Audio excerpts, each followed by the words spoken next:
Oh, it's not too late. Got my.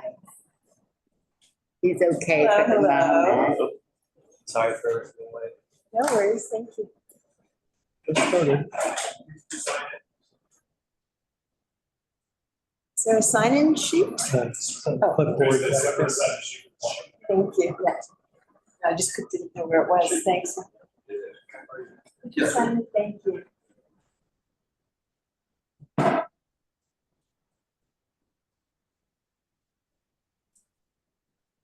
And we're expecting Andy Diaz as well, the new member. Great. Oh, we have two applicants.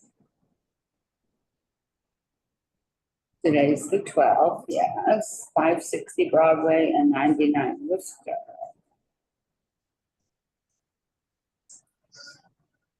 Let us begin. A paper's being passed out. Is that something that I know about? Right. That's just an attendance sheet, you know. Oh, okay. I thought I was missing a document.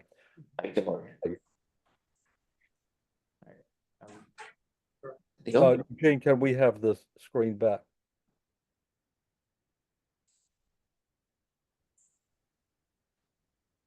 I assume that's a presenter who's up now.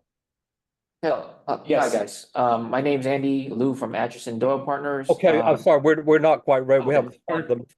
No problem, sorry. Eugene, can you give us back the proper screen? Which screen do you need? The room. The room. Yeah, we just jumped into the presenter too soon. Okay. This is Community Board 2 Landmarks Committee meeting of September. And we have a quorum, 1, 2, 3, yes.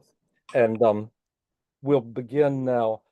We have a rather lot to do in the business session, but we'll have the two presentations and do the resolutions at the beginning of the business session and then move on. So if the presenters would like to stay for the beginning of that, you're welcome to. You won't be able to speak unless we ask you to during the business session, but we will ensure that we understand everything before it starts.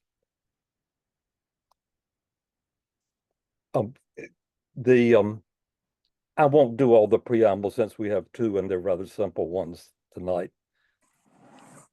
Eugene, if you can put us back to the first presenter. Sure thing. So I'll read the application. I've modified the application a little just to make it clearer. To add 3 LED screens 3 feet behind the window on the interior of the Prince Street facade and 1 LED screen on the interior of the Broadway facade.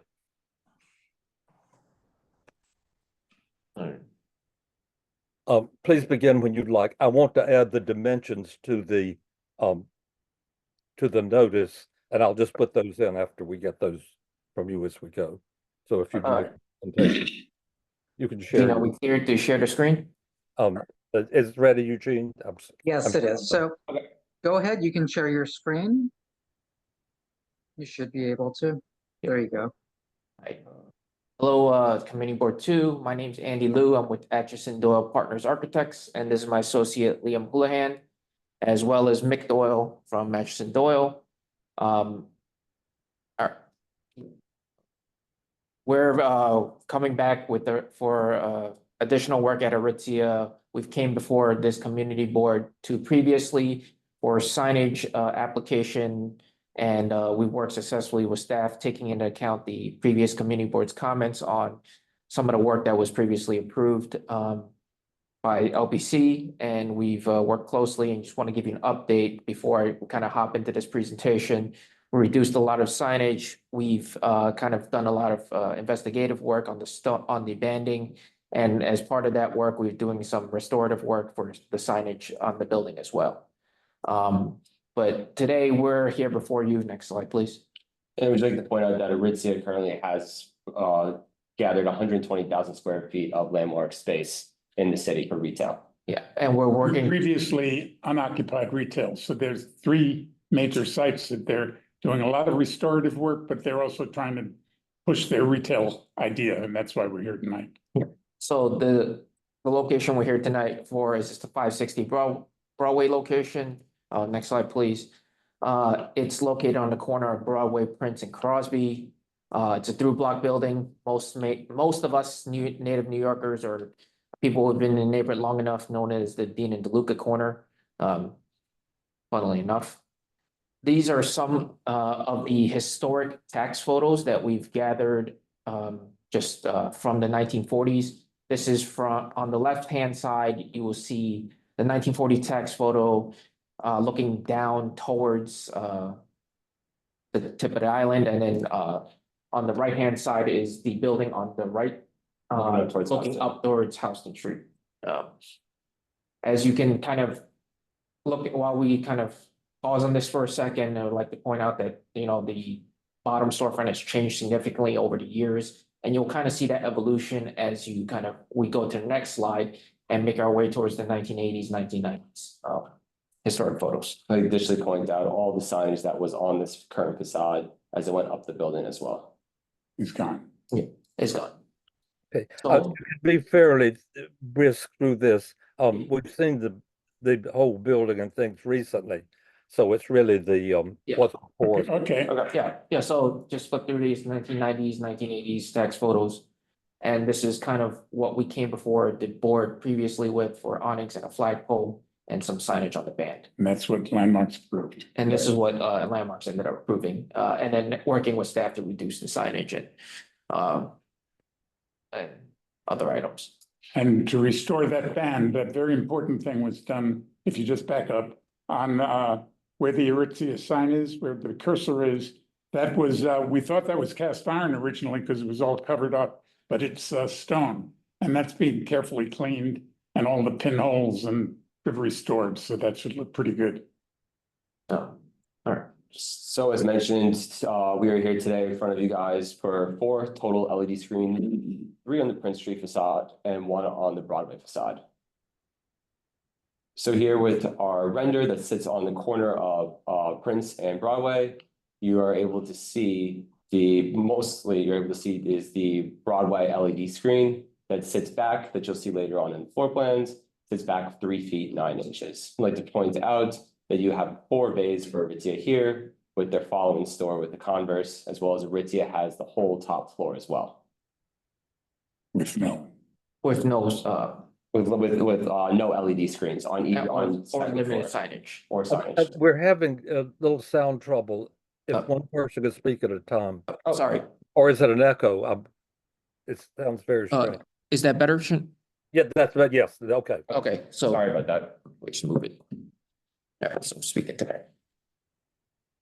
So based off of the screens, we did a site survey and review of the NoHo district as well as Soho. And as walking around, we found multiple examples of LED screens in retail stores. And this is becoming very prevalent for marketing purposes for all retail businesses and all up and through the city. So you can see here 3 examples of the NoHo area in the historic district. And additionally, in Which the one is the Soho, closest to you? Can you point that out? and additionally, in the Soho district, you see here as we walked around, were 2 examples of LED screens in retail stores. So you see here right now is the existing conditions. This is again a previous render. The current project is still under construction and the awnings, signage, and flags haven't been fully installed yet. And you can see here on the right side is the proposed exterior render on that corner of Prince and Broadway, where you can see the 3 LED screens on the Prince Street facade. And actually, because the LED screen is so set back that you won't be able to see it from this shot on this corner, that you can see fully into the store. So from these 2 elevations, these 2 rendered elevations here, you can see the Broadway and the Prince Street with all 4 LED screens. And one thing we like to point out with, especially on this Broadway facade, is all the viewpoints that are still able to be seen into the stores on the first and second floor. And as well as on the Prince Street facade, you do have about 5 to 10 more windows spanning down Prince Street that you would still be able to see into the Aritzia store. And here is for the proposed floor plan for the LED screens, where you can see here, if I zoom in, they sit back 3 feet 9 inches from the interior of that glass. And that these, I want to point out is that they're really more display cases of anything, that they will have interchangeable mannequins and during scenes that will be added into this space here. So they're really more display cases of anything with LED screens, with screens in the back. Just section. And then lastly, here we have the section that again shows how far these screens are sitting back from this interior glass facade or interior glass window. And then lastly, we have just the proposed elevations from what was originally there, where you can see where we did work with LPC staff to remove much of the signage that originally proposed, as well as we would have the LED screens on this one bay on the Broadway facade. And then here on the Prince Street facade, where you can see the elevation where they'll have all the openings that you'll still see into the Aritzia store with the 3 LED screens here on the corner. And that is everything. Back to the render for you guys. Thank you so much. Okay, are they all the same size? Yes. And what is that size? So they would be the same size as the windows, as the window. And what size is that? Dimensionally. Flip to it. Oh, 1 second. It'd be. Let's scroll on. About 12 feet by, go to the plan. 6 foot, 6 feet by 6 by 12 feet.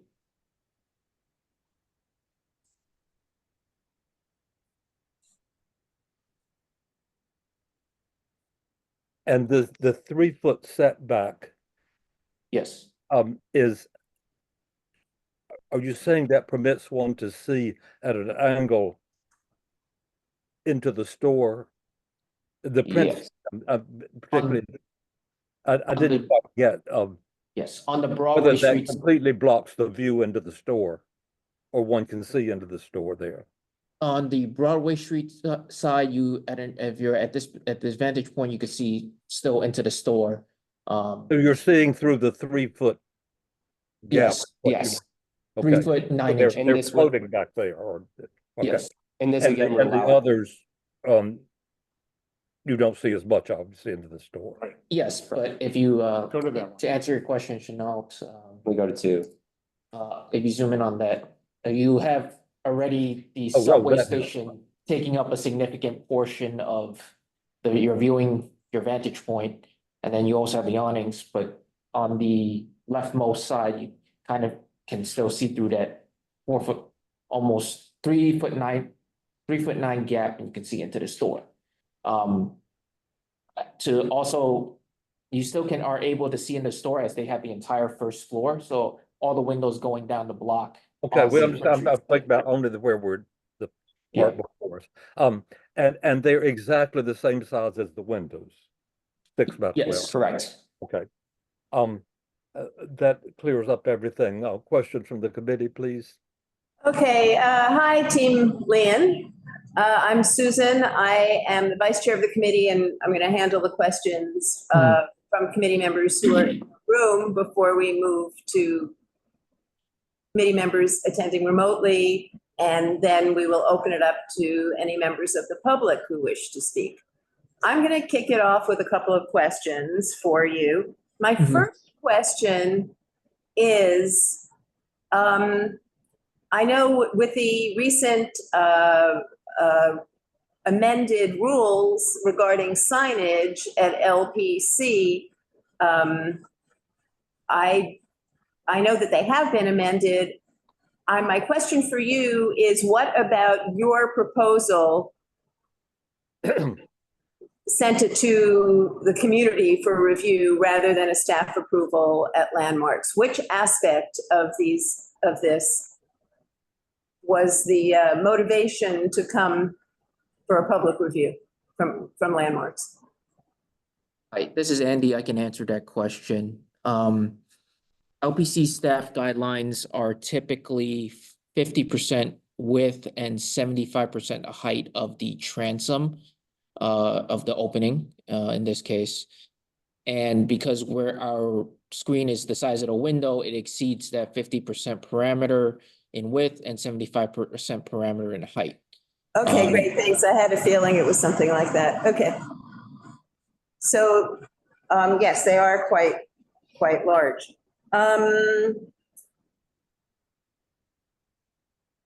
In the examples that you cited from NoHo and Soho of similar LED screens, were any of those also 100% of the window size? Yes, as you can see here in the Adidas store, the Yankees Kick store, as well as the Face Gym store, these screens are larger than what is the permittable or the allowed amount. What is typically a staff level approval. All these locations, with the exception of the Adidas store because it falls outside of the district, all these locations have screens that are larger than what is typically permitted at staff. So the Yankees and the Face Gym store. Now, are those pop-up stores or are those sitting tenants? Sitting tenant. I believe there's, Fence. yeah. From our understanding, they're sitting tenants. One last question from me is, what hours do you propose that those lit screens be on during? The screens will be on 24/7, but they are able to be dimmable at nighttime if need. And obviously, we would have to comply with New York City zoning regulations for not projecting excess amount of light into neighboring lofts and apartments, if any, there are any in the vicinity. Across the street. Across the street, I believe.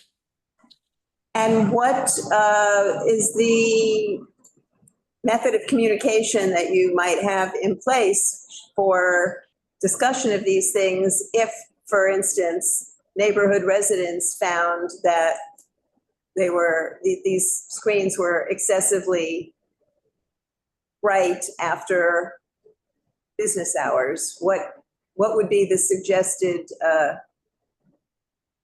I can answer that. On one complaint, or are you offering?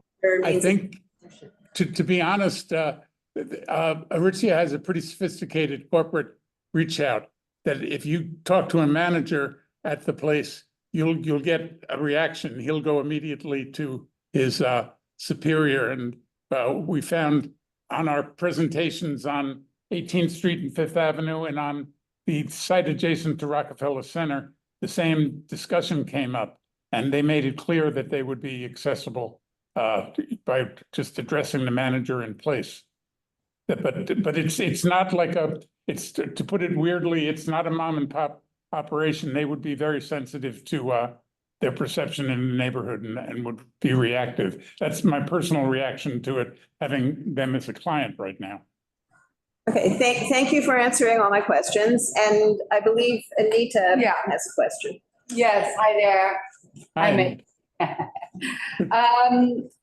I have two questions. And maybe one is a comment, but to me, this is really not an LED panel. This is a wall, an enormous, long, 25-foot long, 12-foot high wall. And maybe you see a sliver at the very end through to the store. And I just wondered, why not allow slivers of insight between the inside and the out? It could even be behind the columns, just so that you break that kind of artificial wall. Did you consider that? Well, we can absolutely bring it to their design team. Aritzia is based in Vancouver, just to remind you from our last presentation. But we've been trying to orient them to how New York works with community boards and the LPC and all. And I think they'd be open to your comments, frankly, as they were about the signage. You know, they were reactive, and I think that's why we showed the rendering, and Andy referred to that. So it's a valid point. It came up on the 18th Street job where the commissioners discussed it in some detail, but did approve the larger units, but asked for a little more space, just as you did on the viewpoint into the space, into the just. It might even make it more interesting. You know, it's a little more intriguing when it's not a wall of LEDs. I think it would be better. The second part is of my question is, if this is on, I don't know, 24/7 or just at night, what is the effect on the subway stairs?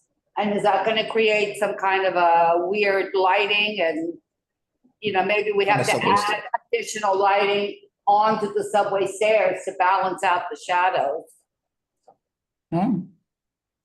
I think the dimmable portion, this goes back with landmarks, just to not to get off your question, but I'll answer it, is like on the churches on Park Avenue where we put video screens, for instance, on St. Ignatius Loyola on 84th Street. And the community board rightfully, you know, said hopefully it's not going to be like an Eat at Joe's kind of sign that's, you know, bright and clear at night and disturbing the streetscape. So it does lower every night on a timer.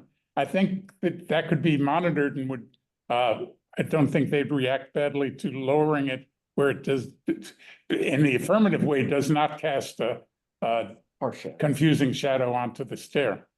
If I'm not putting wording into your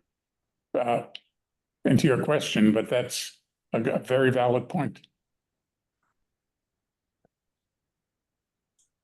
Brian, please. All right, well, first of all, in this image that you have up, certainly the cleaning of the masonry has an amazing effect.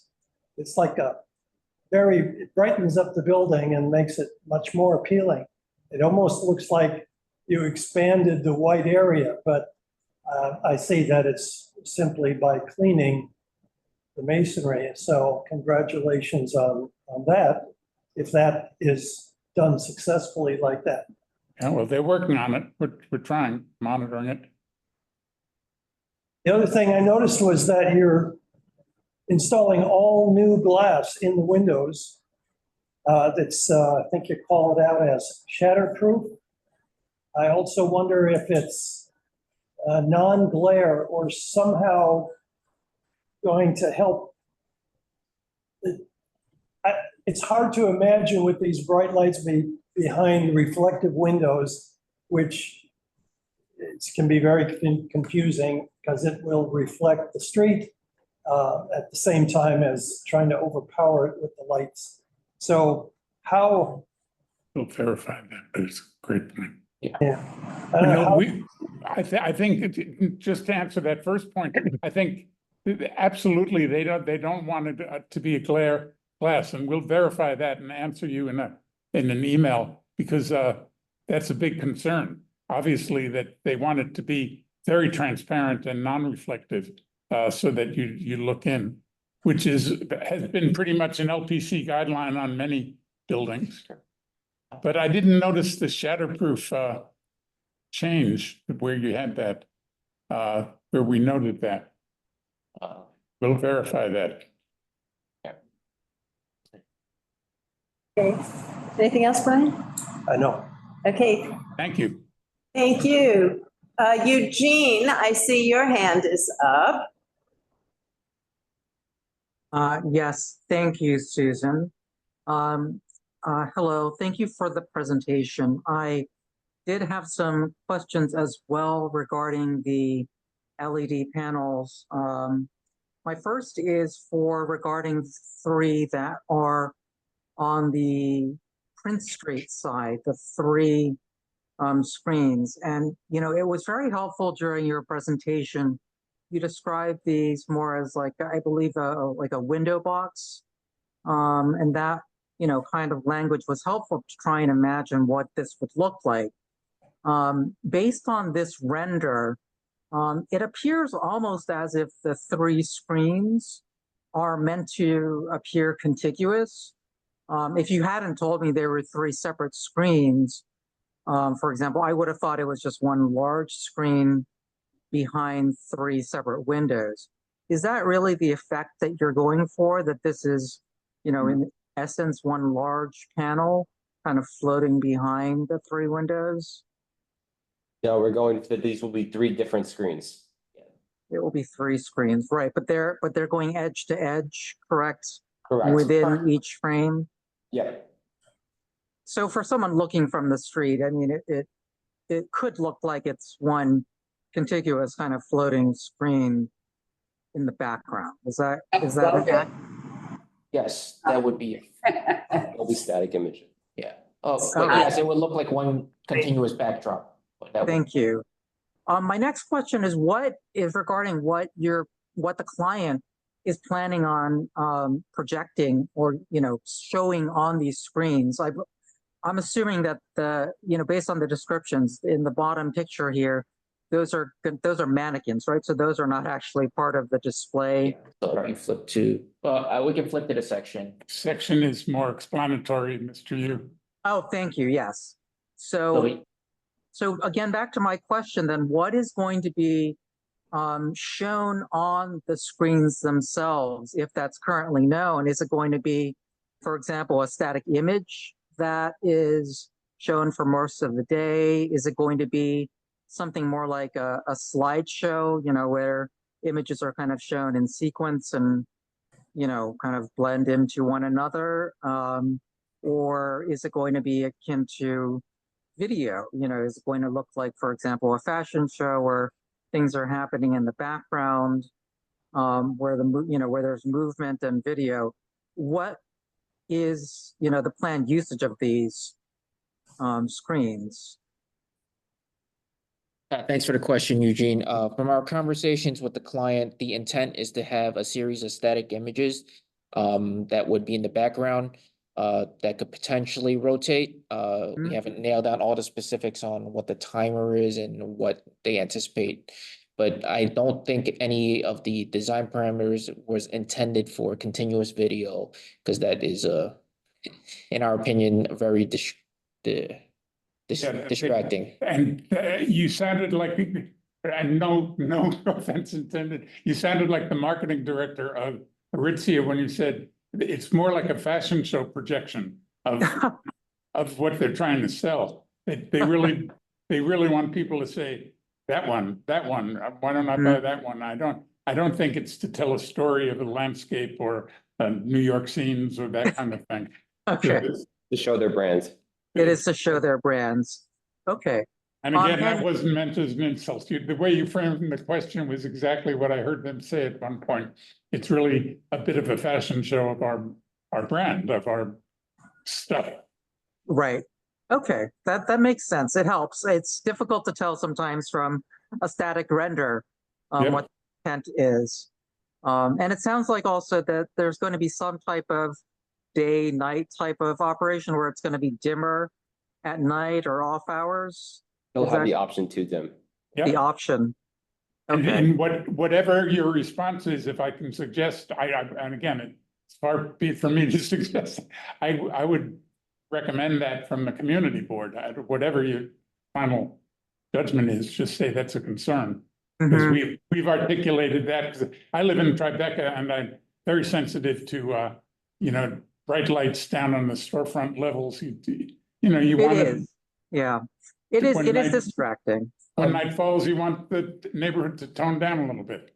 Exactly. I'd like to say something about all this discussion about the content and the brightness. We only have jurisdiction over what is there, the hardware, as it were.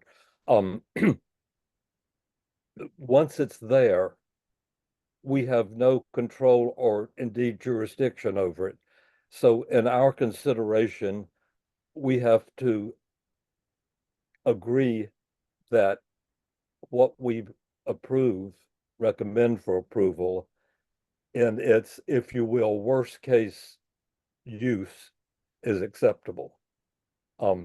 Things change over time. Once this is approved, yet another firm could come into the same premises and request the same screen, the same technical aspects of it. So that's one thing that we'll consider. It's not that we don't approve anything, but that's one of our considerations. Susan, are there other committee questions? I have one. There don't appear to be any other questions from the committee. Do you have any others, Chenault? I have one. I want to go back to the examples. Were there any examples in Soho opposite NoHo? Opposite, no. Opposite, Of full window ones. the. Not that we found that take up the full height, no. Okay. I did a calculation. This is a total of and this is the question of not whether it covers the whole window or not, but a question of what the total amount of screen is, and it's 288 square feet. That seems like a lot of light, even dim, and a lot of changing from something in the window to the equivalent of covering a window with a poster or completely covering it with paper on which something is rendered. So the fact that it's 3 feet back and you can see beside it is not going to register from where most people see it, which is farther away. So it's just something that we'll consider. I want to point it out while the applicant's here. Susan, are there other? All right, let's see if there's anybody from the public in the room first who wishes to speak, and then we'll take members of the community who are on Zoom. That's one. Hi, come here, please, so we can hear you.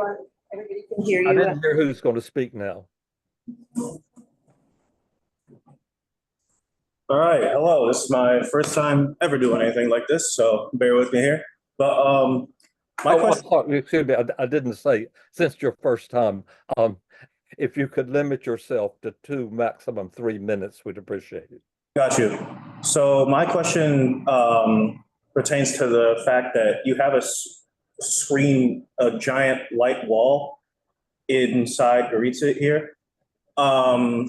Screens inevitably break.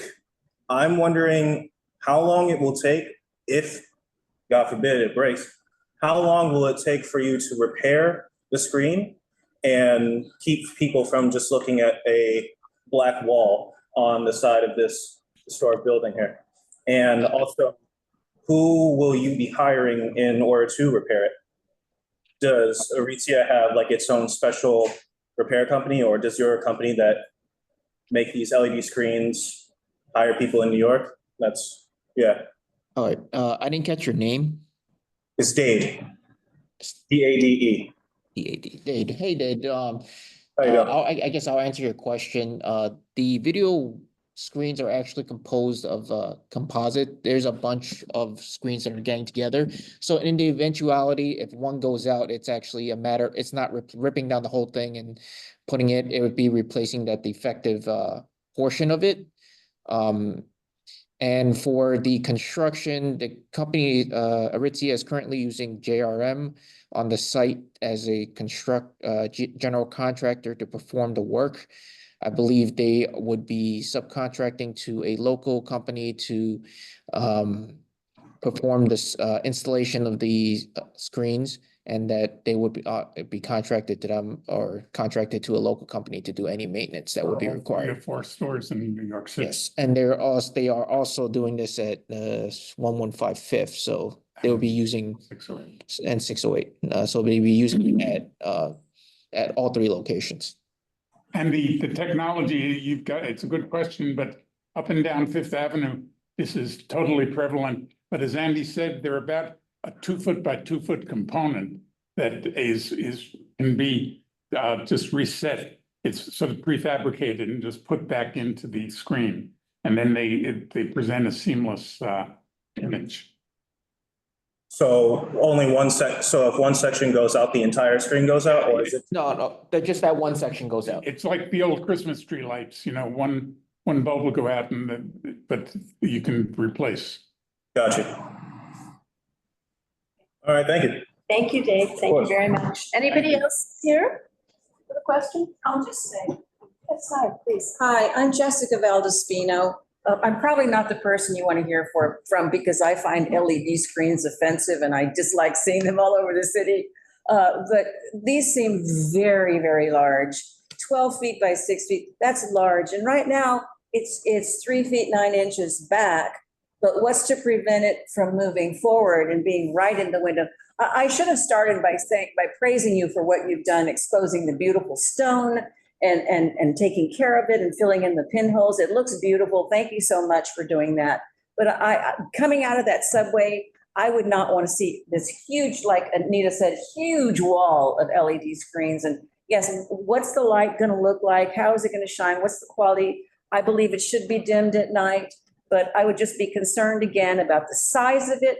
Personally, that would not entice me to go into your store. I like to see the merchandise and I like to see the people that are in there. That would not entice me to go into your store. But too big, what's to prevent it from coming from 3 feet 9 inches up to the window? What's going to be in the screen in the future? Is it going to be a movie? I would find very offensive. So those just would be my concerns. Thank you. Thank you, Jessica. I can speak about the moving. There are regulations about how far the screen must be back. And if they were moved, there'd be a violation to be made to move them back where they are.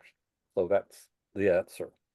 And LPC has enforced that against some buildings on Madison Avenue already. Yeah. Fuller building for one. Okay. Thank you. Eugene, can you see if there's anybody, any members of the public who are attending via Zoom who wish to speak? Sure. We have two members of the public. The first is Pete Davies. I am moving Pete to a panelist, so he should be able to turn on his video camera and ask his question. And then after Pete would be Ann Mitchell-Tree. Thanks. Should I go ahead? Please. Yes. Hi, Pete. Okay, thank you very much. Pete Davies, I live on this block. Yeah. And we have met recently with representatives from Aritzia, not about this, but about their SLA license. And in that, I'm surprised to see this application because in our discussions with the gentleman from Vancouver, he assured us he did not like LED screens. And so that was not something we had to be worried about. Now, that was the food and beverage division. And as has been pointed out, this is a big company headed in Canada. So I guess we're dealing with a different division. Anyway, I was also looking to find for the regulations or the practice in historic districts for Link NYC kiosks that have the screens, which had some restrictions in terms of the movement of the imagery. I couldn't find that, but I do believe that there is some established regulation that within a historic district, the imagery can't be flashing. It can't change within. It has to be there for X number of time or it changes. So I would suggest that the committee try to find what that is. I think it's really important that the screens get dimmed by a large percentage once the store is closed, which the store is closing, we were told at 9 p.m. every evening. And that the imagery not be jarring, jostling, moving, flashing. Nike was shown as an example. There is one apparently very non-compliant window at Nike where the LED screen is right up against the glass, and it's just like a video show all day long. So I think some of the examples that are shown are not necessarily approved by LPC, and therefore should not be considered as something that this should be measured up to. One question. The awnings on the Prince Street side are shown in the full open position.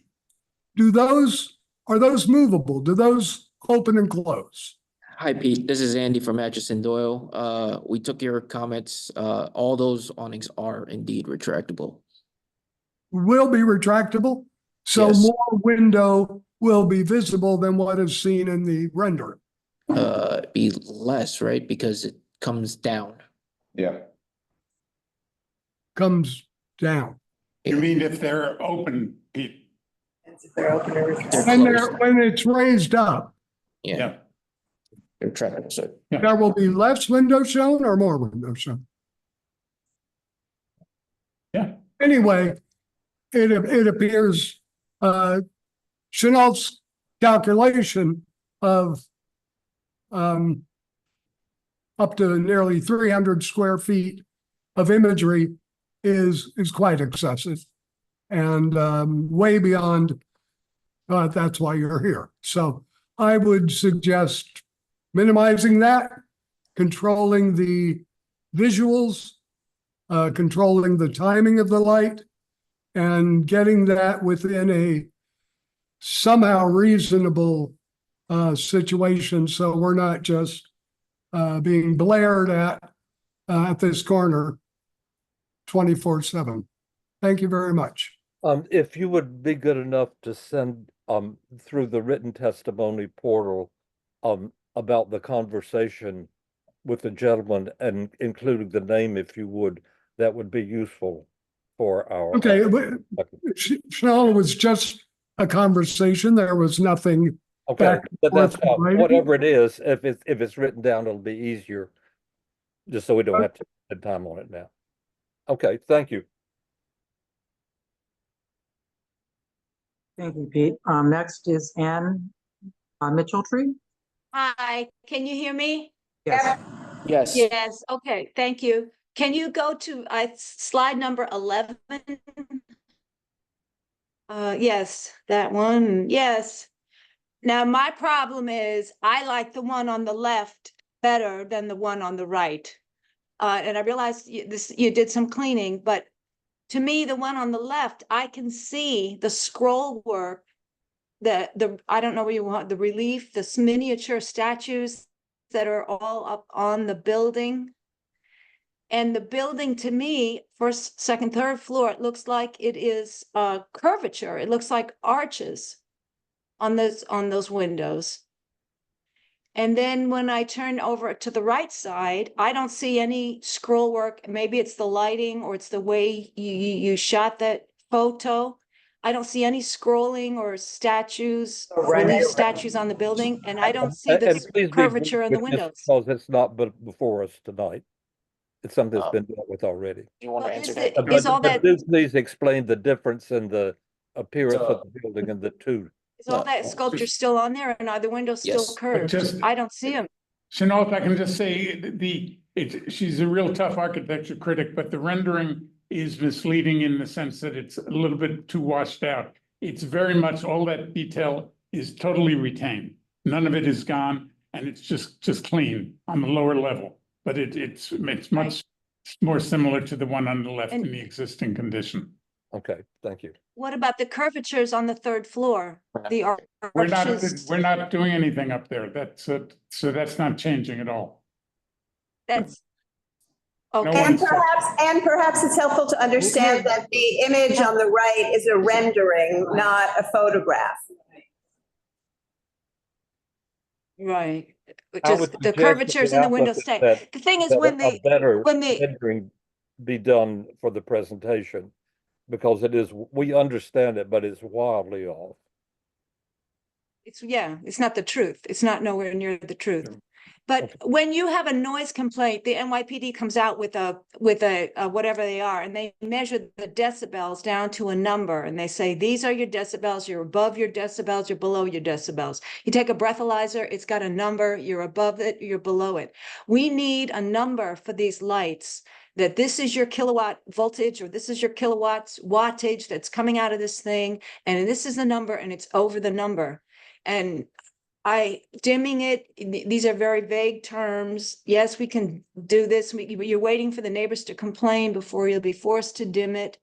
And it would be nice if we just set some wattage numbers of how high these lights can go. But right now we don't have that, if I'm correct.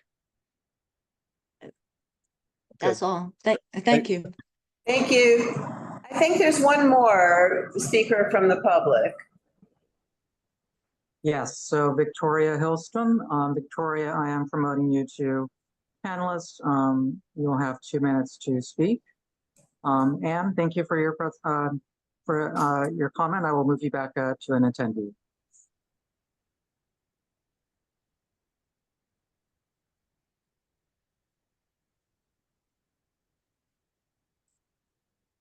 Okay, Victoria, whenever you're ready, you can ask your question.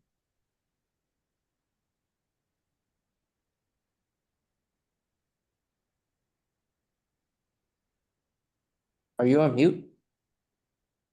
Victoria?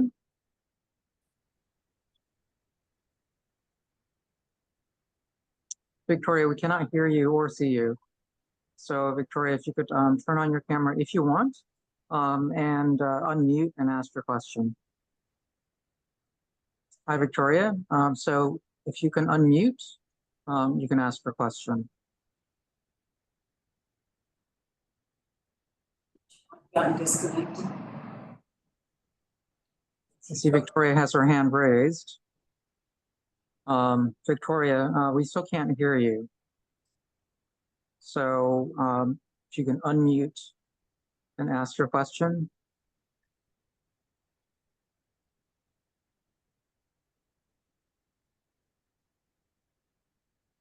Chenault, Susan, it looks like we're having some Okay, technical there difficulties. seems to be a problem. I think we'll need to move on.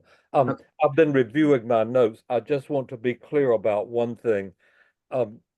You have not shown just to understand that there has not been shown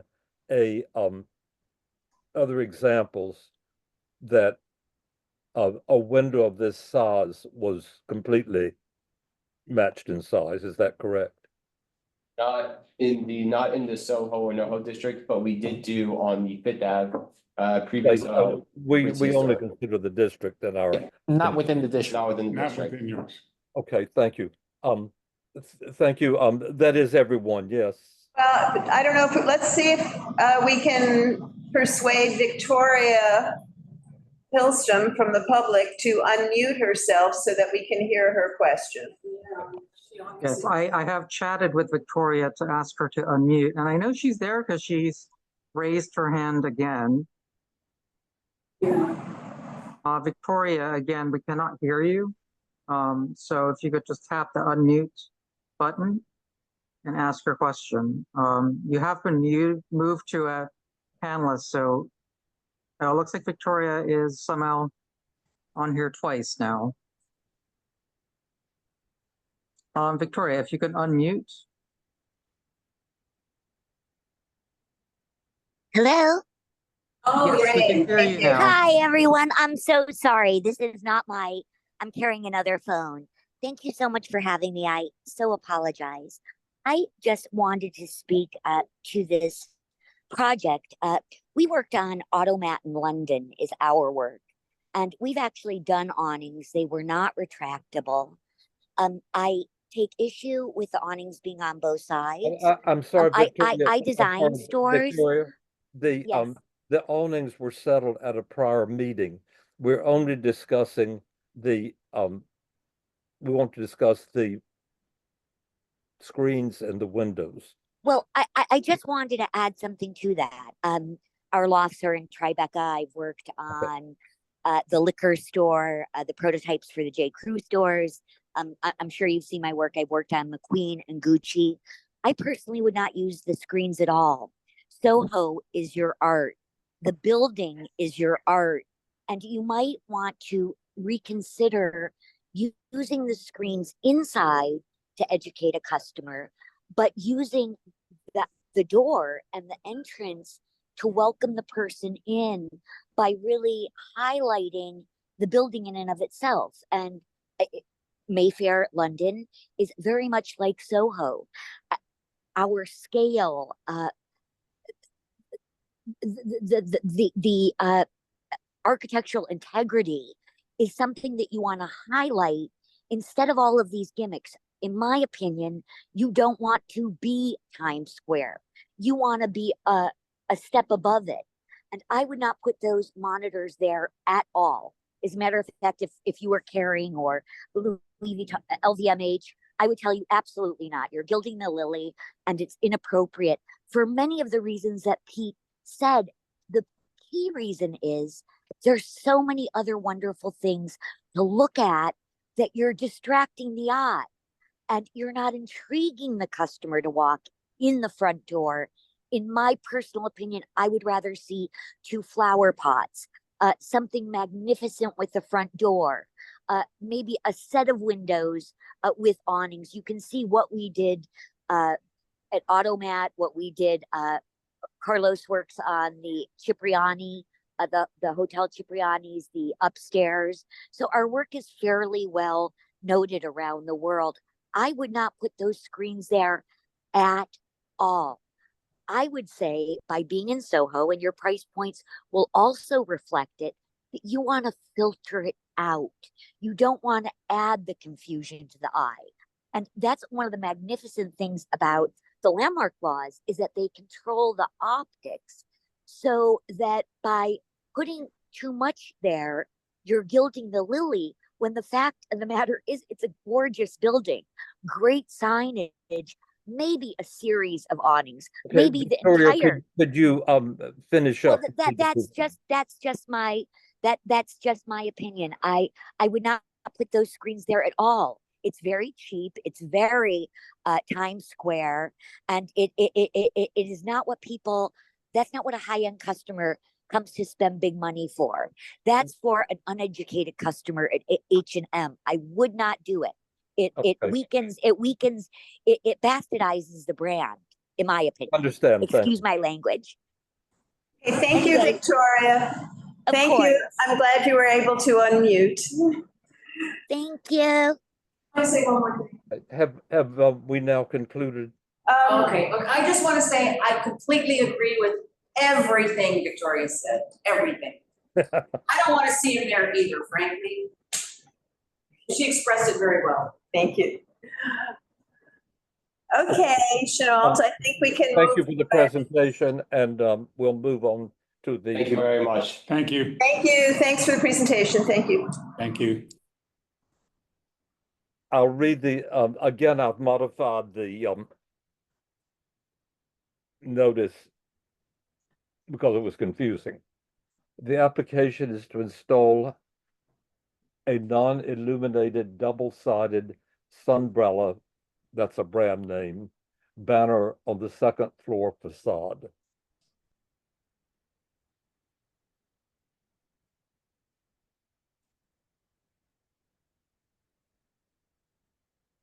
Matthew Calvo.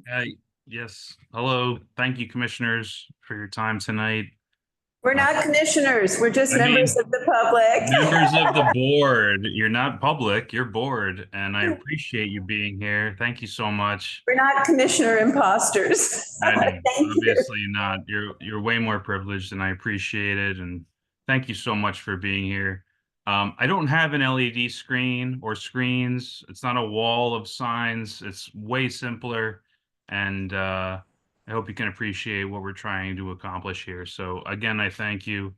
My name is Matt Calvo, and I'm working with Thuma, who I didn't know till today is a mattress company.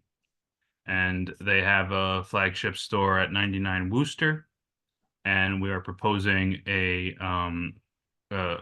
flag of sorts. And I would greatly appreciate everyone's opinion on how we can move forward with approval. Not sure how to share my screen.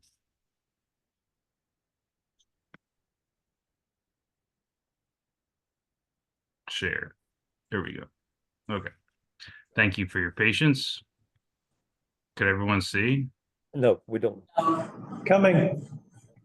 There you are. We're good. Good. Okay.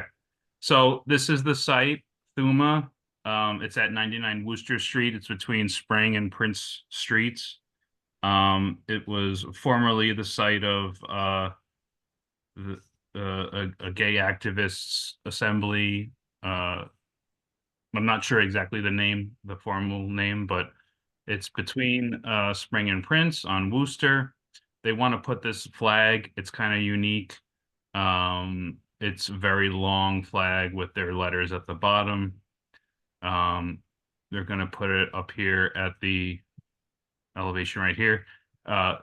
These letters at the sign band and also any vinyl in the window is already approved by Landmarks. Right now, we're just talking about the actual flag sign, which you can see here. It's on one post. There's no post at the bottom. There's just a chain to connect it. And this is what the storefront looks like currently. As it says here, the signs that are up right now were already approved. Here's kind of a streetscape view. There is a sidewalk shed up at the left neighbor right now, but here's the storefront right here. And here's a zoomed out view. It's right next to this 101 Wooster Street sign and flag for the Goose store. What is it called? Canada Goose. Across the street is Tiffany's. I don't know if it's still there, but they did have a banner and 2 awnings. And then down the block is 122 Spring Street and 118 right here and 120 Spring Street right there.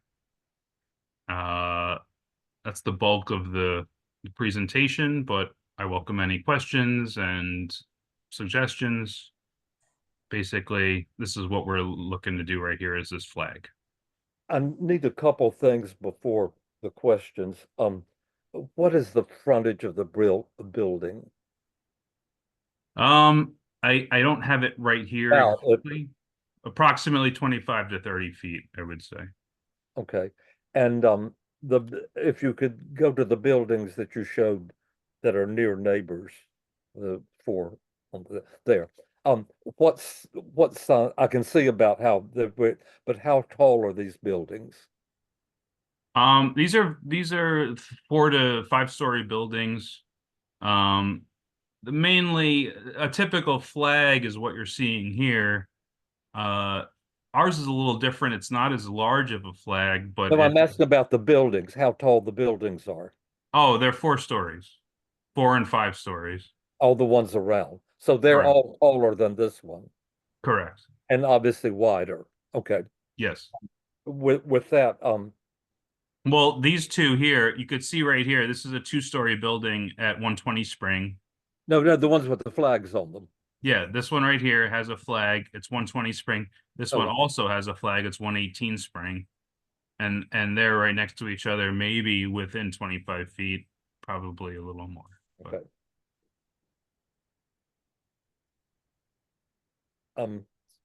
Susan? All right, Anita or Brian, do you have any? Well, I can't help but say that it looks awfully large. It sure does. And even compared with your neighbors, maybe not in total square footage, that's, it's a little hard to compare that way, but the total length or the height seems to be excessive. And I think that Personally, I would say if you would consider shortening it, bringing the top down so that the name itself of the brand is still visible in the same way. Right. Would be my suggestion. Okay.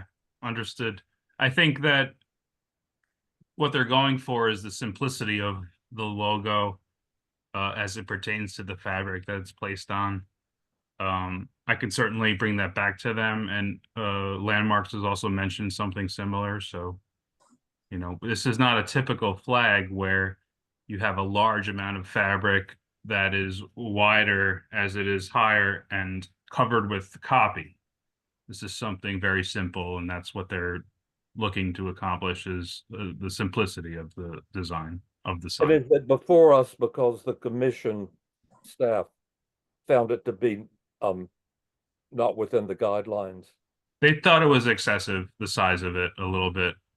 And they actually suggested that since there was a flag here previously, perhaps revisiting that and putting a giant flag here instead of this modest banner. So since we were already knee deep with this design, we chose to appear tonight. And, you know, there's still other options on the table, but we're going to be presenting this exact design to the Landmarks Commission on their next meeting. So. And Okay, Anita. yes. First of all, it's a beautiful, beautiful store, and I think the storefront is exceptional. Yeah. And is that an original storefront or? No, this was actually a firehouse originally. Well, And then it was very, very nice, very well done. And I think the sign, it takes away from it. If it were me, I would suggest just have a little blade sign, understated. I mean, the building, the storefront is exceptional. And I think that that's all you need. right. Agreed. So I would say the sign is it's almost like a fin, like you've created like a whole light fin, and that's not really the architecture here. So. Understood. Thank you. Okay, Eugene or Chenault, do you have any other questions? Eugene, go if you do. I do not, thank you. Yes, Okay. it was back to my thing inquiring about the buildings. It looks like a flag from a much bigger, taller building, and somehow the proportion is wrong for the building. In addition to the beauty of the building itself, as Anita pointed out, it just seems that the building cries out for a blade sign because it's so beautifully restored into a period that blade signs would have been common if it were a shoemaker or a. Right. It's important to remember it's not a rigid sign. It's a sombrella fabric. Oh, I know what it is. Yeah. Okay. Understood. So we'll. But it's not much different than these diesel signs here, where the bulk of the fabric is red and the copy is just at the bottom. You know, it's. Yeah, but I understand what it is perfectly. It's just that's just a comment, and we'll when we make a recommendation. We just like to get all the comments said in this section so that everyone knows what we're basing our decision on. Understood. Are there? Okay. I see that Valerie has joined us, and that Eugene has a question. So, Valerie, please raise your hand if you'd like to speak. And Eugene, in the meantime, we'll go to Eugene, whose hand is up. Thank you. I did come up with a question / comment after Chenault had asked. You know, I actually was just looking at the rest of Wooster Street, and what Chenault said is very correct. There are many other examples on that very same block of Wooster where there are blade signs for many stores, the Ray-Ban store, the store next to Ray-Ban on 114 Wooster. So it is very much in line with other neighboring buildings to have a small blade sign. Just wanted to point that out. Yeah, thanks, Eugene. All right, are there any other committee members who wish to speak? All right, let's go to the public. Is there anybody in the room who wishes to speak? Hi, come on. Come on up. Just hi. I'm an NYU student, and just a little bit suggestion, not a question. According about the material of the flag, if it comes to like rainy weathers, if it's like cotton or some kind of fabric, it might be like detained or like the minerals inside the rain might like get the flag dirty. So some kind of like a waterproof or I don't know, plastic materials might be better for like rain conditions. That's Yeah. what I'm. My understanding say. is, I mean, Matthew Calvo can speak to this, but it's been presented as sunbrella fabric, which Oh. is an exterior Yes, kind of Canvas, like It's a it's waterproof treated canvas. waterproof. But Matthew I see. should speak to that. No, that's 100% correct. It's a umbrella fabric, and anytime you walk around the city and see an awning, that's 99% of the time what it's made out of. It's like a breathable fabric that you can put copy on, that it won't degrade over time. It's like a flag, but a more durable flag. Got it. Thank you so much. Thank you. I think there are a couple, oh, Brian. So I was looking at the photo I took when I went over and visited, and I just would comment that as I approached from the south, you could not see any signage or really identify what the store was because of the tree leaves obstructing the view. Right. And so it seems to me that, plus the Maramiko sidewalk shed, but it seems to me that a small blade sign that's set lower within the storefront facade would be more readable than something up in the trees. But that's just another observation. Thank you. Okay. Oh, Thank you. Matthew, I missed who you represent. I'm with Building Brothers, and we are a consultant that deals with landmarks on a regular basis and deals with the community board. And Oh, okay. we specialize in signs, so we've done numerous applications for signs, banners, flags, things of that nature. Okay, thank you. Okay, thank you. Thank you. Let's go to the Zoom public now. So we have two questions from the public. One is Victoria Hillstrom. So Victoria, again, if you can unmute, hopefully there are no technical problems. Hi, I'm so Victoria, sorry. 2 minutes, please. Hi, this is Victoria. I love the sign. I am a huge fan of overscale. I think in this circumstance, you're losing the firehouse.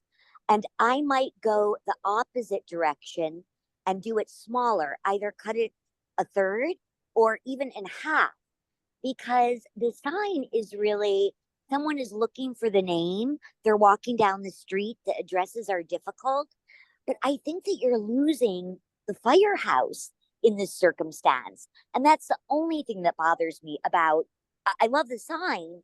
It just almost buried the wonderful windows that really offset the front door, which is really wonderful, really wonderful. I might go, that would be my 3 cents. I might go the opposite direction and make it smaller. I think it's a wonderful, wonderful exterior. Okay. Thank you. Thank you. Victoria. And next is Ann Mitchell-Tree. Ann? Hi, Hi, can you Ann. hear me? Hi, Yes. We can hear okay, you. yes, okay. Could you go to page 3?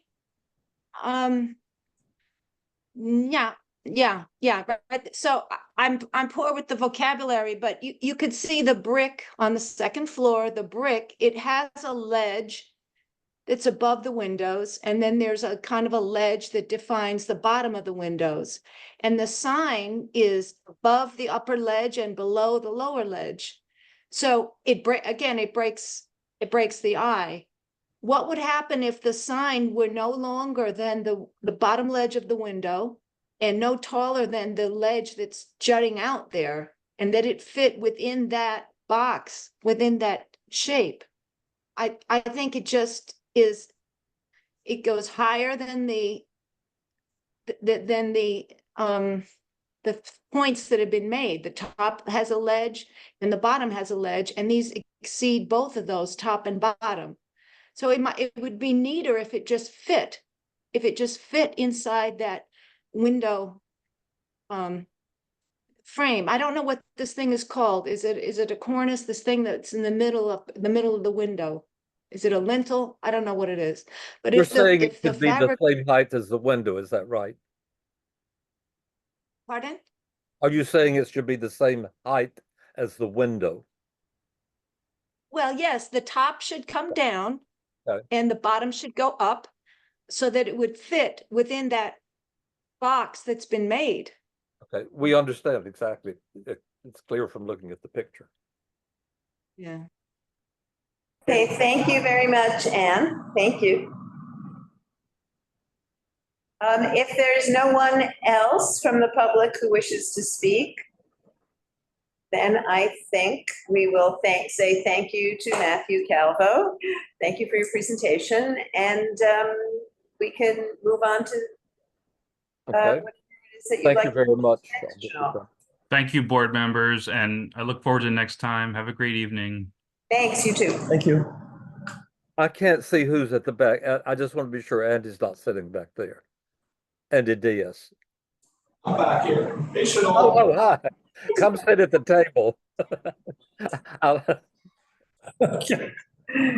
You're hiding. You're new. He's a new guy. He doesn't know the. You're already promoted.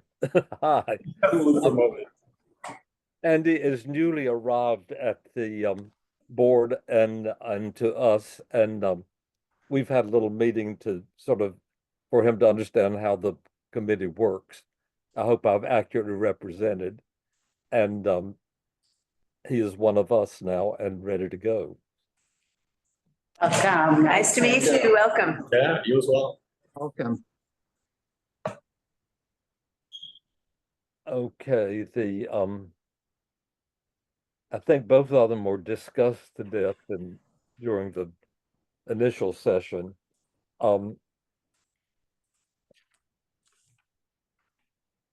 What everyone says is the screens are too big.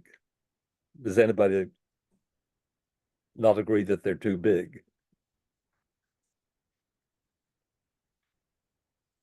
No, they're absolutely too big. And I think, we know that we now know for a fact that that's why this was sent to us. Yeah. I think not all of the examples that were cited are relevant.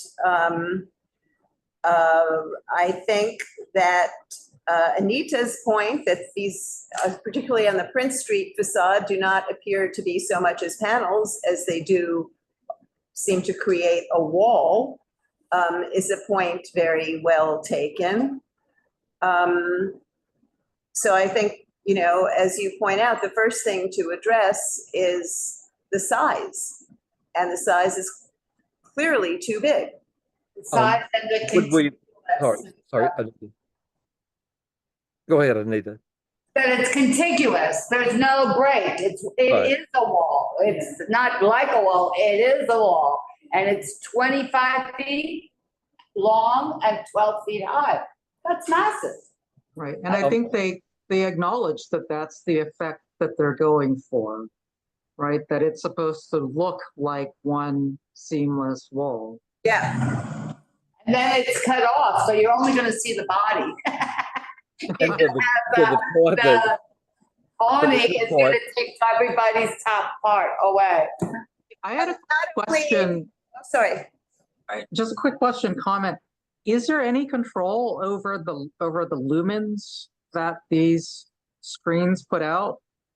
That was my point earlier. Once they're there, that they have all of these are graded to be much brighter than we would think is remotely acceptable. Just the technology. And my point was that we have to approve something, as I put it colloquially, that the worst case is Right. endurable, which is not going to be the case anyway, because they simply are capable of going right than is acceptable. It sounded more cooperative than we've heard in the past, may I say, about the regulation and the able to field objections to the way it is. And it's a very, the woman pointed out well about the noise. You have a meter and you say it's highly subjective about what's too bright on the street. So it just takes a Well, subjective. noise pollution should be regulated, and I think it's becoming, I don't know where we are in the regulations, but it's a problem everywhere now, you know. Well, to get to the size, my suggestion is that it be a size that it appears to be a screen within the window, much as a picture would be behind the window, rather than overtaking the window, so that there's a border around the screen. We may not be able to say the exact dimensions. We try to avoid that kind of thing, but that there is a substantial perimeter between the size of the screen and the size of the window. So it's something in the window. We are very strict about anything that wants to cover up the window. Yes, well, this covers it up 100%. Does it on steroids because it's an illuminated and with some degree of movement poster in the window, if you will. It was a good example, Chanel, you mentioned about, you know, these little stores that want to put travel posters, and we say, oh, no, you can't have this. But this is, you know, the same thing, but even more so. It's blocking out any, I think if we cut it up into pieces and you can see through it, that would help. Bo has his hand up. Yeah, hi. We're talking about Aritzia, right? Yes. Yeah, I apologize. I was in my car. I heard the whole thing, but I couldn't get the audio to work. I don't know. It's my fault, I guess. I don't know. Anyway, this is ridiculous. I mean, you gave these people much too much time to explain something. I don't think, you know, this is an old story. It's not our job to redesign what they have. They are way over the top with this request. Just because they want these screens doesn't mean we have to take them in a smaller installment or something. I mean, it's not appropriate. I heard one of the members of the public say something, and I totally agree with that. It detracts tremendously from the building.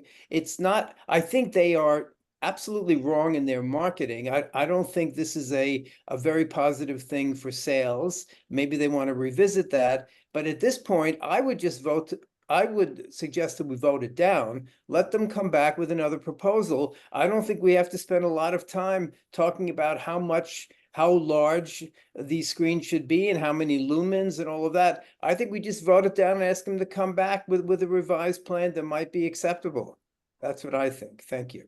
Yeah, thanks, Bo. Bo, you know that there were recent changes at LPC regarding what can be approved at staff level. And, you know, from my point of view, tragically, they have included LED signage as something that can be up to a certain limit approved within staff, which is just so wrong-headed. And, you know, I testified at the public hearing about this because it's just so outrageous. And as I said at that hearing, you know, just because you can doesn't mean you should. And why is this a good thing in a historic district? Exactly. That's exactly right. But, you know, it's what we have in front of us, of course, and, you know, our Well, I mean, Is so it what right what is the limit? So in other words, they're asking for, the reason they're here is because they're asking for larger than the staff level. They're asking for beyond what the current amended regulations at staff allow for, and that's why they were here. I Well, wish that- we could go And they find, are also multiple, which, Well, I think we should just vote it down and, you know, if the staff wants to approve it at staff level, we should suggest that they don't. And if they do it anyway, there's nothing we can do about it. But I think we should just flat out be against it, period.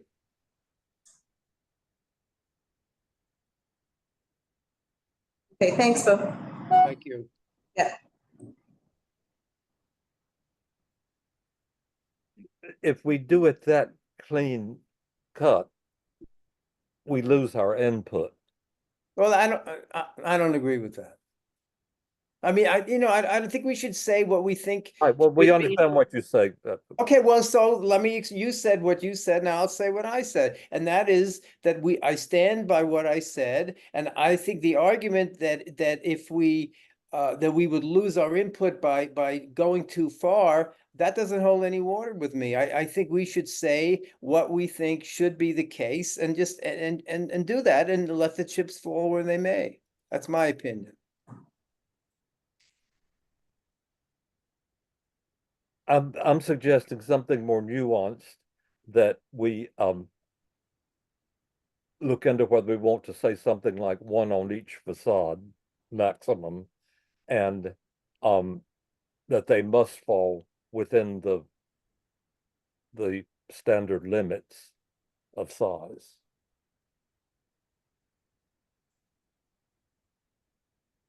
And I think we end up with more credibility with what we say than just throwing it out and they'll do what they do then. so Chanel, you're suggesting that we recommend that this be trimmed down to one smaller actual panel on each facade, so on each. Right, one part, and that panel they've come to us because they want to do something exceptional. Right, and excessive, Our right. strongest argument is they can't do anything that's exceptional because we don't approve of anything more than exceptional.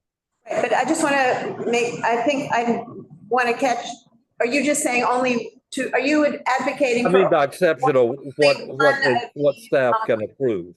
Are you advocating for only one of these LED I'm panels? advocating for both one on each facade, and that one must fall within the. So it's not just a reduction of size, it's a reduction of quantity. Reduction of numbers and the size. Yeah, okay, that's what I'm trying to get to. One Thank is you. bigger than it can be. Okay.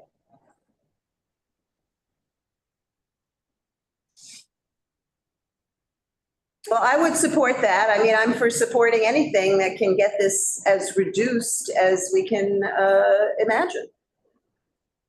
Yeah, I would have to say that it's a difficult situation because we don't like these screens in our store windows. And it would be a stronger message if we said, don't just reduce it to the size that staff is allowed to approve, but say that it's not appropriate at all.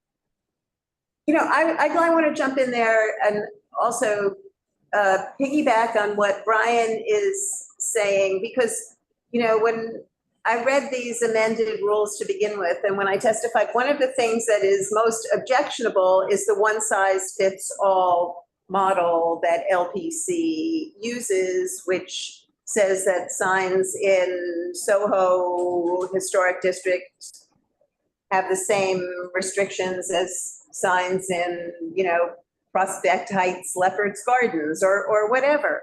And I think, you know, that's a real flaw in these amended rules. And given that this is in where it is and the historic importance of this particular district, you know, I think we've got something to work with there. And we what we have, if we go with that argument, our strongest thing is that it's not appropriate to this building. Yes. Yeah, Some of those ruined buildings along the same corridor may be the case, but this one is incredibly, even without the restoration, is exceptional, discounting the terrible rendering. So if we want to say that we recommend none, our strongest argument is that we recommend none because of the building itself, that it detracts from the building and it spoils its historic integrity and so forth. I also wonder if it's worth mentioning in our comments that some of the other examples actually seem to violate the standards as well. Being, I guess one of them was too close to the glass, possibly. I think the mic, I prefer leaving out their examples, which were not comparable anyway. Comparable is a similar building in Soho along that corridor. We could say that the examples were inapplicable. yeah. Okay.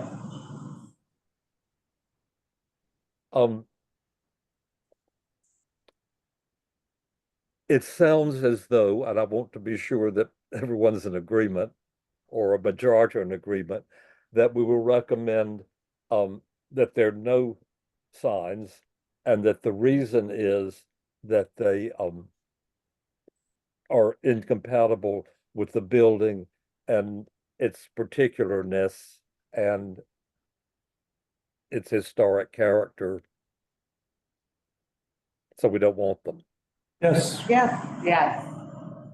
So we're denying it. Not a case that if the staff wants to approve we No. sometimes say that, but rarely, and this doesn't seem to be the case. We don't want to encourage them to approve big LED signs. It's going to go to a hearing. It has nothing to do with the staff at this point. This is on its way to a hearing. Right. So staff asked. All right, so how does, That is agreed. is everybody in agreement? Yes. Everybody, please? Yes? Yes. Yes.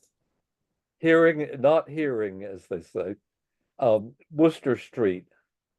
Oh. Well, what I got for us is too big, among other There things. is. Do we want to recommend denial of this and in its place a blade sign that suits the building and point out the building? Again, it's an exceptional building. Beautiful. Brian had a great comment though. It's like there's this huge sign, but you have a huge tree in the way and a discrete blade sign even goes with the flavor of the store. I was just looking up the store. I mean, they're very minimal and so yeah, small. And if it had been a store at the time it was built, it would have had a blade sign. Yeah, it just would look better. The sign is, the one they propose is just. And then say that conforms to the regulations. So we don't have to worry about having a blade sign that reaches to the. And I think perhaps we could also add something about a blade sign being less discordant with a building that had originally been a firehouse than a banner sign, than a giant banner sign would be. I like it. No. Yeah, blade sign has regulations of size and placement already, so that would be pretty appropriate. And and that is the norm of Worcester and Green. There's a lot of these beautiful. That's absolutely the norm, and that's what we should do. I think that's a very good idea. Yep. Okay, is that a vote? Doing that. And we simply don't have any alternate to a LED sign. Okay, then we're settled on our agreement on our. Is everybody in agreement on that? Yes. Yes. Yes. Valerie? Yeah, okay. Okay. Are you, are We- you, Yeah. We want to discuss the, we're gonna pull you in. You just watch and give us a little time. before the agenda, Valerie had suggested Takes a little while. an addition to the background materials. And they both deal with the original meeting, and we purposely left them out because they get so much into the new building and the fact that there may or may not be a basketball court and a swimming pool in it. And that's not why we're there. So that was the reason that those two were omitted. For the agenda, you all have the agenda. I missed something. Um, What was omitted? Chanel, I'm really sorry. I didn't understand what you just said. I think the discussion, Anita, is in regard to what background material is proposed to be posted on the CB website. Yeah, Valerie suggested posting Meeting. the, I think Valerie had suggested adding material that involved the land use meeting and presentation on that. And I think Chenault is suggesting that because much of that really didn't have to do with the merits of the actual historic the building within a historic district, that it's Chenault's preference to not include information about that we lead to discussions about sizes of basketball courts and this and that, and so that we could stay purely focused on the landmarks aspect. Either of you, if I've misrepresented this conversation, please say so. I'm just trying to explain to Anita, answer Anita's question. So I have a comment if it's appropriate at this time. It seems to me that somehow the Parks Department has gotten the erroneous impression that this community board has approved the concept of demolishing Dapolito Center. Right. Somehow, in what I know of what this board has done is just the opposite of that. And somehow we need to present our position much more clearly, even before any discussion. We don't want to go into a discussion with the city, them thinking we've already okayed a demolition, when in fact we have not. So I would like to suggest that we send a message to the city that says that we support the preservation of the Dapolito Center building, and that we would expect a verified engineering report from the city to confirm that there is no way to feasibly save the building, which is what they're saying. we have requested that with the invitation to speak. We've sent an invitation. Documentation and specifically an engineering report. Excellent. And By the we city, may- you mean the Parks Department. All right, very good. I'm pleased to hear that. Have we also said that the community board has supported saving the Dapolito Center building? And presumably this, and I say presumably because our authenticated anything is missing, that this was somehow divined from the resolution approving the facilities, whatever they might be, which were understandably proposed as ideas in the new building. And never was anything said until after the fact about the Dapplito Center. I was not at the meeting and not at the board meeting, so I read it all as a report on what happened. And it never occurred to me that anyone would have thought, just from the pure reading, that the Dapplito Center was in any way considered something to tear down. Well, unfortunately. My question was after the whole thing. I don't know how that happened either. What's No, it's going to happen? bizarre. I mean, if What are there's the programs going to be in the Dapplito Center? So If there's that's how it all registered to a. Yeah, if there's a quid pro quo, usually the terms are pretty clear of what they are. It's like, it's bizarre. Valerie, you had your hand up and then Bo. Okay, Bo? Yeah, no, I just want to support what everybody's been saying. Yeah, we should be very clear. I don't know where that notion came from. I question, I think there was something tricky going on. I don't know what it was, but I think we all agree that we never agreed to have the building torn down, the Dapplito Center building torn down, and we should make sure we make this very clear on the September 30th meeting. Yeah, I mean, also, my biggest point here, I think, in general, is to stay as narrowly focused on the purely landmarks aspect of this as we can, so that we don't muddy any waters, invite any kind of smokescreeny answer from any city agencies. I think it's not that complicated.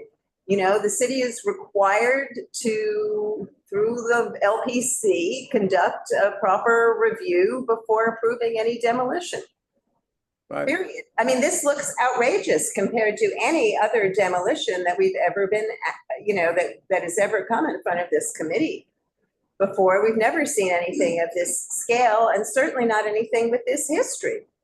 And we have to be clear that it is not an application or indeed a proposal. Right. And we're purposely having this meeting very early in the process in order to nip it in the bud, as it were. Well, can I add to that is that we've also sat through extensive presentations about the work that they were prepared to do to repair the building. I mean, so what happened? Exactly. There was no discussion of a building ready for demolition at that point.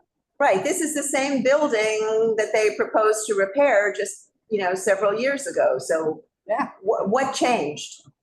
The building did, what's changed? And I think at this moment, when we're also sensitive to this concept of demolition by neglect, this becomes even more important to really find out what the rationale is here, and if it's anything that is really meaningful. And our smoking gun, as it were, is I encourage everybody who hasn't seen the television interview. That's one of the very early links, if not the first one. She's laying it out for the world to hear, so that it's more than just rumor and summation. She's saying it right there. Yeah. Eugene and Carter is here, so let's speak with Eugene and then Carter. Thanks. So I guess I just wanted to provide a little context on the history of this, just because I know that, Chanel, you said you weren't there at the full board when this was last discussed. When we had the joint meeting with Parks, that was when Parks Department had first, so we meaning, I'm sorry, Land Use and Parks had a joint meeting together. And that was when the Parks Department had come to the meeting and they first raised the issue of, said the words demolition. And so that was the first time that the city agency had said demolition in the public context. Until then, I want to be clear, we were not, we being the land use committee, were not advocating for the demolition of the building. What we were advocating for was putting in a recreation center within 388 Hudson in the context of building that affordable, that 100% affordable housing building. There was a question of what to put in the floor level and possibly the subcellar and cellar. And we had said in several resolutions to put in 3 stories of recreation facility, knowing that Dappolito at the time was still under construction and had not opened. And so there was a need for having a recreation facility in that area that was not being fulfilled by Dappolito. So I just want to be clear that that's the context we were in. I think that there's been a lot of misconception by the public, definitely when we went into the full board meeting, that for some reason CB2 itself was advocating for demolition of the building, and we were not. And I think Parks Department also had a very difficult time communicating that at the full board meeting, that that was not the stance. Because a lot of people in the public came with that preconceived notion that for some reason CB2 was advocating for demolition of this building, and it was not. I think it's a difficult, it's a nuanced kind of discussion because, as I said, we were advocating for putting a recreation center into 388 Hudson, but we were not advocating for, that's a completely different step to say we wanted Dappolito to be taken down and something else be put in its place. So I think it's clear. I think it's very helpful as we were saying, as Brian was saying at the beginning, to say that up front is that is not the official position, right, of CB2. Is we were not pushing for demolition of this. I would like to get that out of the way before the public starts. And I think at the full board, Chenault, if you had been there, you would have seen that was a lot of the difficulty in as people were coming to give testimony, I'm clear that that's what happened because everybody had to stand up and say, hey, that's not the position of the Parks Department, of the Parks Committee, nor CB2, but people had come already with that in their heads.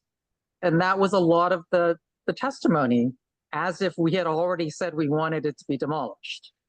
Right. I mean, part of our task in general in looking at this is to separate out a conflation that's already occurred between the additional rec center and the demolition of the building. In our world, those are 2 completely separate issues that now have managed to get conflated into one. And I think we have to be very clear going into this that they are not one. I agree. And we were very careful within land use to walk that line and not advocate for, tearing down something in a historic district, right? Because that's not in line at all with CB2's positions in the past. Exactly.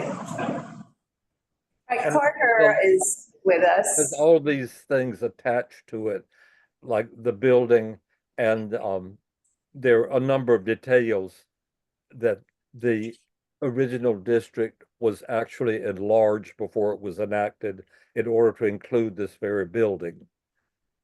And there's the Keith Haring. The Keith Haring mural. And yes. There's the park, and there's what it does to the neighborhood. So right, it's a lot of things intersecting on this one parcel. Yes, and Eugene, to your point, that's intended to be included in the introduction. Okay. So that it's out of the way and then there's a foundation for not discussing it because it's not what's being discussed. It's going to be very difficult to keep this on track, and anything we can do to focus it is helpful. Could we hear from Carter, because he hasn't spoken yet? Yeah, so thank you. I think a lot of members of the board have their head in the sand on this issue. I mean, you weren't at the full board meeting, Chenault, to hear that report that you read doesn't reflect what was discussed at the joint meeting, which was the Parks Department said multiple times that their intention was to tear down Dapolito. And there was a reluctance for the official report that you were referring to that you read of including that. At the full board meeting, I brought up the fact that we had a significant number of public speakers that came to address this issue. And if you read the report of the meeting, you would have no idea why they came. And that's because the report was not complete in addressing this. And the Parks Department, the resolution that I read, right? well, not just the resolution, but also there was an accompanying report. Yeah, there was a whole meeting as well. Yeah. So the issue is that, you know, this committee was not at all brought in on this issue. And we had sent a letter, but I think that, to Brian's point, we need an affirmative statement via a resolution that states our position on this matter. And the reason it's important, and Chenault, I just want to, a number of people on the board and in our senior leadership positions are very confused about landmarks and what this committee does. And Frederica last night at our meeting referenced a conversation that she had with you, and everybody seems to think that because the Dapolito Center is not an individual landmark, that is somehow is a lesser building, that people can decide that a better use comes along that you can knock down the building. And that's just frankly not how landmarking works. It has, you know, individual landmarks and landmark districts are equal in their protections of the buildings. And the issue is whether or not the building is a contributing building. And this is just simply lost on members of our board who are longstanding members. So we've had a failure to really communicate that throughout the membership on our board of what exactly is happening, and it has generated significant confusion. Each time we parse this into different parts, we actually are doing a disservice to everybody and not actually getting to our goal, which is the preservation of this building, because no evidence at all has been presented that it should be taken down or that it is a non-contributing building. And it's just difficult because this has happened over and over again in these discussions. And we really need to affirmatively set out the position of the Dapolito, the building itself, not the uses, and how it fits into this landmark district, and its significance and importance, and why it was specifically included, you know, in the district, and to speak to it. And we need to do it sooner than later, because the Parks Department is already moving on their plans. You know, they may have to go through the process, but by the time they get there and the resources expended, you know, it's a very different discussion than if we clearly articulate this aspect of it now. So I think that it's very important that a resolution be passed proactively, not waiting for them to come, that outlines the board's position on this matter, and whatever that may be. But I think that that's important here, and I think that it will save significant time and will help guide the discussion throughout the course of this issue, if, you know, as it continues.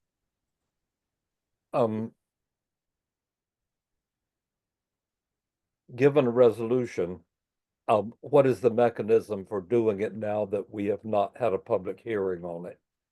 Well, you can, number one, it's a proactive, it's, you know, proactively doing this. Number one, you are having a hearing at the end of the month. You can just have that as a public hearing, but the board is not required to have a public hearing on that matter. That is not a requirement for the board to take a position on an item, and particularly proactively. But with Or I that guess said, it needs to come at next Thursday's meeting, or the plan, let me say what the plan is and see if this satisfies your concern. That we have this meeting, and from this meeting, the committee in the normal way after the meeting makes a resolution that reflects what you said and much more. And that in this case, it can be a pre-written resolution that so we don't have to thrash out every detail of it after the hearing. And that in turn would then come through the regular October. yeah, I think that's a good idea. And even the pre-written resolution, I mean, there's just so much confusion on this issue. And I think it would actually help your It goal. doesn't need to come out until the next board meeting. It could be on the agenda then, and it wouldn't be anything irregular. That was the plan going forward. Right. I think that the At information October session, meeting, a resolution comes of the sort you speak of. right. I think that, I mean, I would be hard pressed to think that anybody on this committee wouldn't be in favor of, you know, having a resolution to what Brian had spoken to earlier, outlining those facts. And I think that the information session in many respects is a fact finding, but that doesn't preclude noting that the committee would be discussing a resolution to pass No, because on that's this. yeah. Yeah, I think that would just, it would also be helpful because I'm very sympathetic to the mixing of the inside use of the Dapolito Center, which is different. And I think that might a pre-written resolution, or at least the bones of one, or an outline, would very much help your guys' discussion and have a more productive meeting, perhaps. And also might, if there are representatives from any other agencies with differing goals, that they might outline why they believe, you know, what they would be moving forward with. But it was a bit jarring during the presentation in the joint meeting to hear what was said multiple times, and as Eugene pointed out, caught completely off guard, Right. where this had seemingly not been shared with the board either privately or publicly. And what I had thought to do was, and the one thing we're going to discuss when we get to the agenda is, well, let's get to the agenda and then we'll go through a succession of activities after the meeting, to happen after the meeting. After the meeting? What does that mean? We're talking about the agenda for the What September. happens after the 30th meeting? Oh. If we could look at the agenda, we can go through things in order. The introduction includes, I talked to Susan about this, and Susan Kent, and she felt that she should not speak at this meeting, so that in the introduction will be included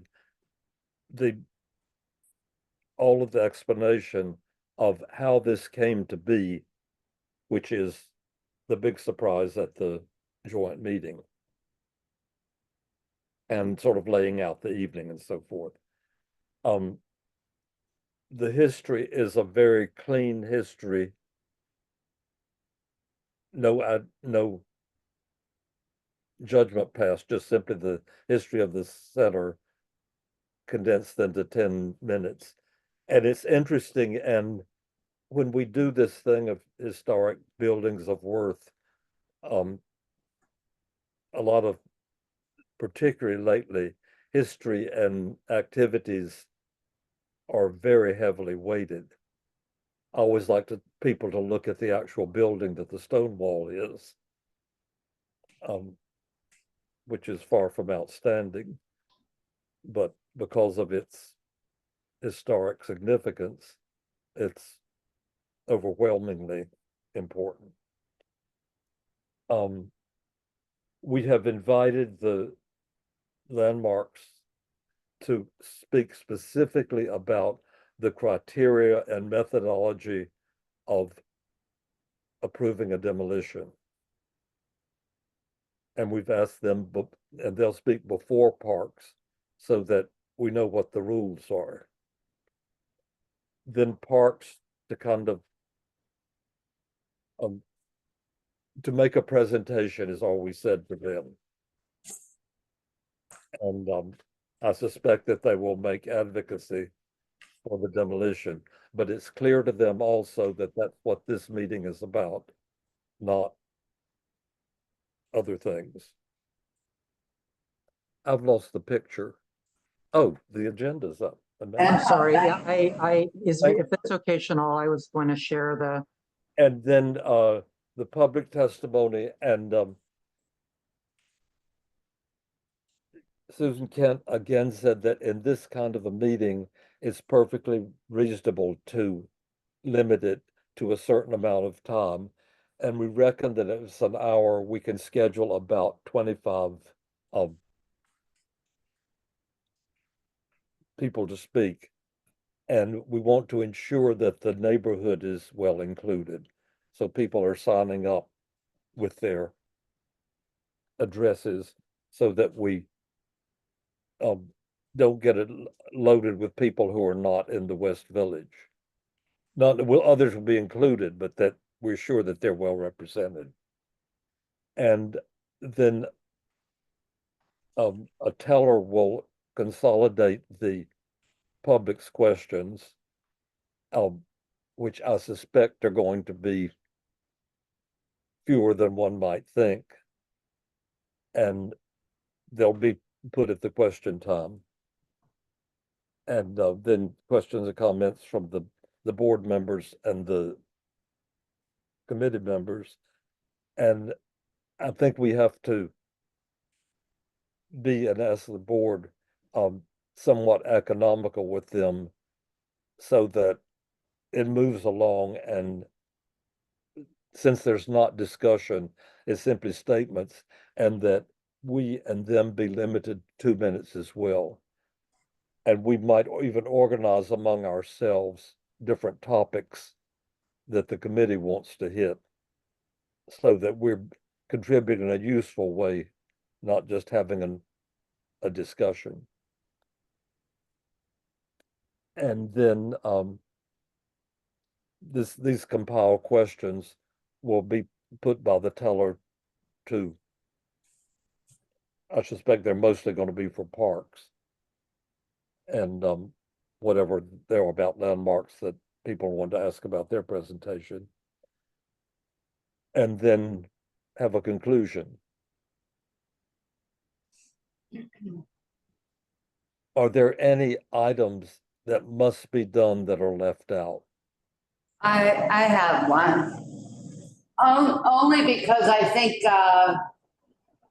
right from the beginning, it would be very important to state that we have not taken the position so that it's, I can really see the energy building and building. Right, we already saw, I've seen that presentation from Parks. It's very disturbing and it's confusing, and it's almost like it's a done deal. But if at the very beginning, Chenault, if you're the speaker on this, that you emphasize that we're here to discuss it, but that no position has been taken. Certainly not by landmarks. I don't know if you can speak for CB2, but we haven't voted on anything. Well, that's my question. Haven't we made a position? Has CB2 not had a statement of preserving Eppolito?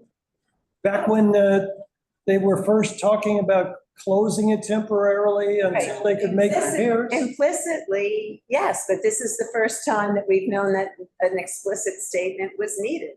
after the land use meeting when they sprung it on everybody that they were planning on demolishing it. So since then, there hasn't been that. And I think that's what Carter is suggesting, is that there be a resolution to go in front of the entire community board, clarifying the fact that, you know, I mean, it depends whether we want to say it affirmatively or however we want to say it, but basically that we are not, that CB2 Manhattan is not in favor of demolition of this building.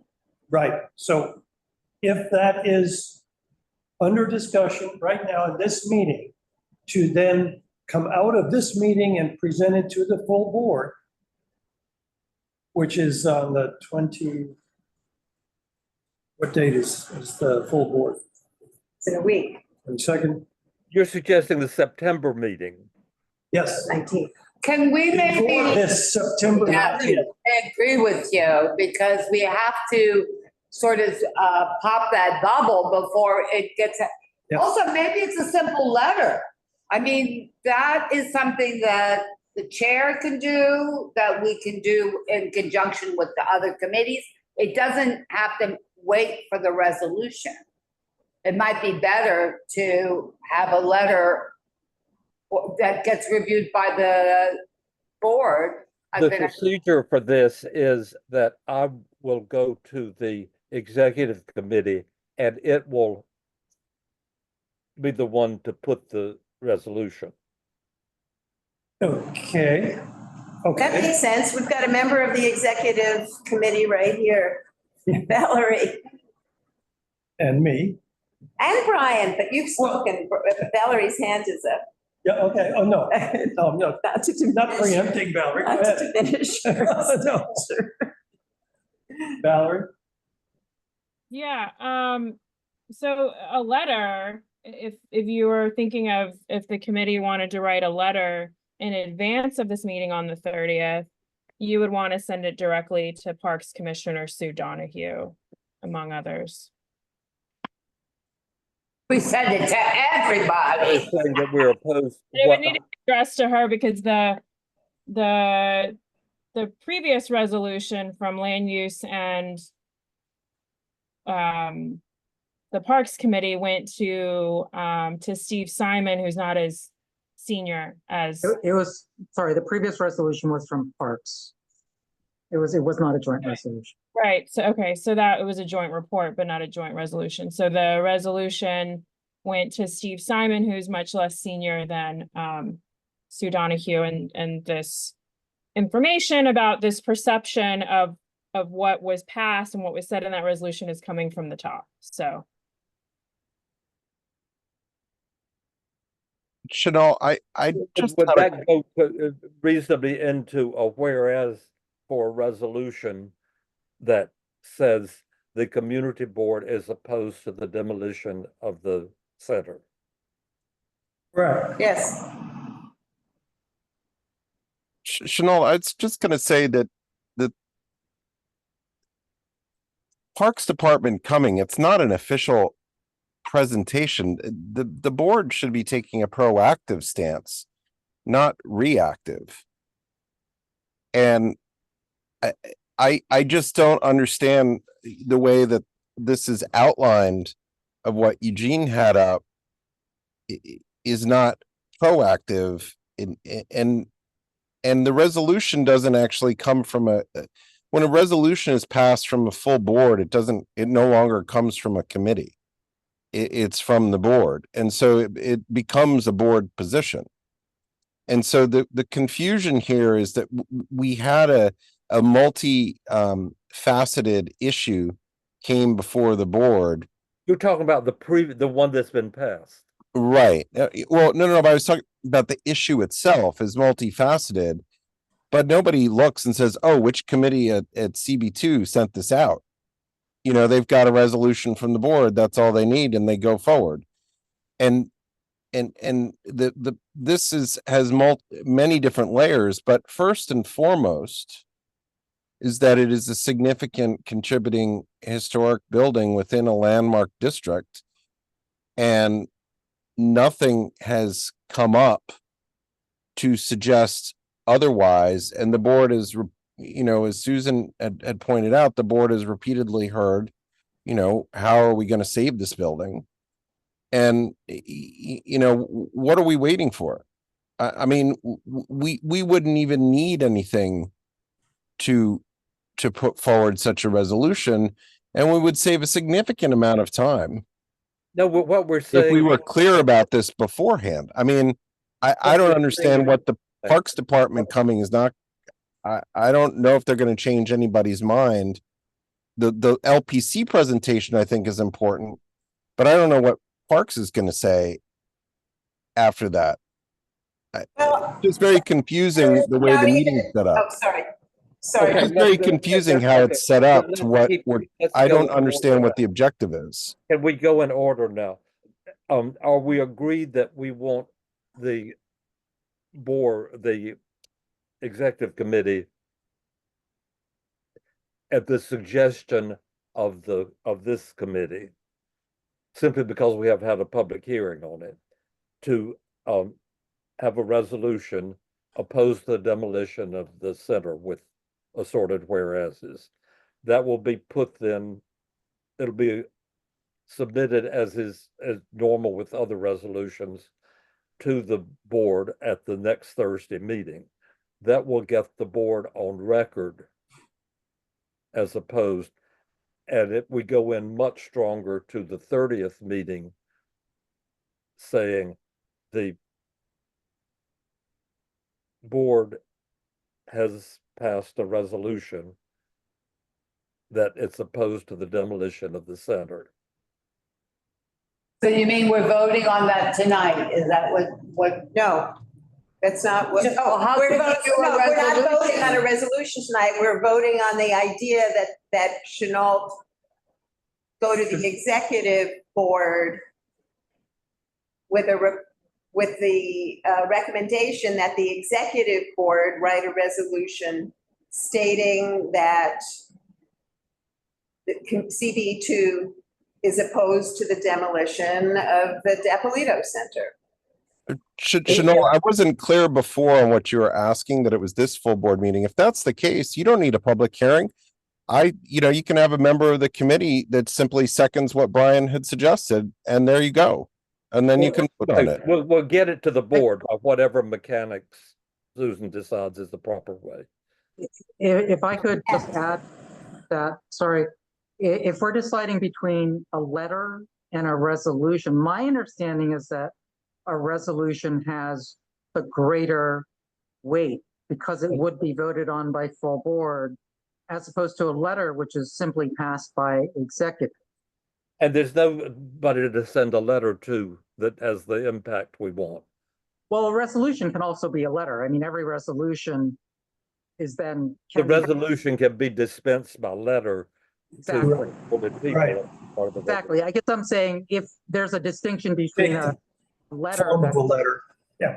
executive passes without having to go to full board, and a resolution which then goes to full board is voted on, but then has the weight of the entire full board behind it. If we're choosing between those two, the resolution, my understanding is, has the greater weight, because at that point, everyone has voted on it, and it can clearly be said that it's a CB2 position versus a letter that just the executive committee votes on. That's exactly what we're trying for. Okay. It's a matter of timing. Fortunately, we have time to get it before the. If we can do it, great. This then will become a part of the background materials. Yes. Right away, so For that the it will be, and it can be sent to anybody that we think should have it sent to them, because everybody doesn't read the minutes of the meeting. So it needs to be generally dispersed, particularly the Parks Department needs to know about it.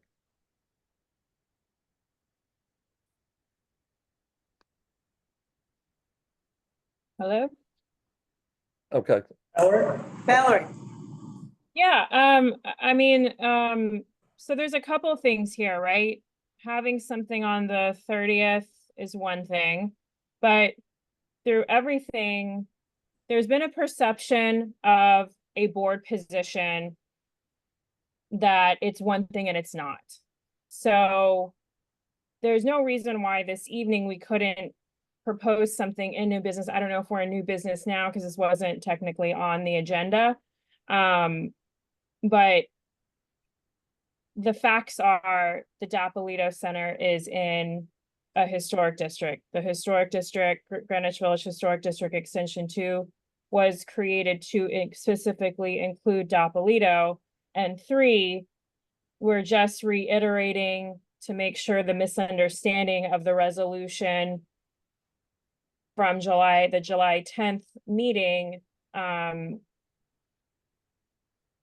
that there's no misperception that this board has approved demolition of, that's all it is. So that's something you could, that someone could propose right now in new business, and we could send that off. Still have this fact-finding meeting on the 30th, but the statement of the fact is that at this time, the board position, we all know, is not to demo it. So we're just reiterating that fact, and that's a letter that, or resolution we could propose right now that could be sent off in advance. And that's what I would propose to do, to just, again, strengthen that meeting on the 30th. There's no reason why we couldn't do that tonight.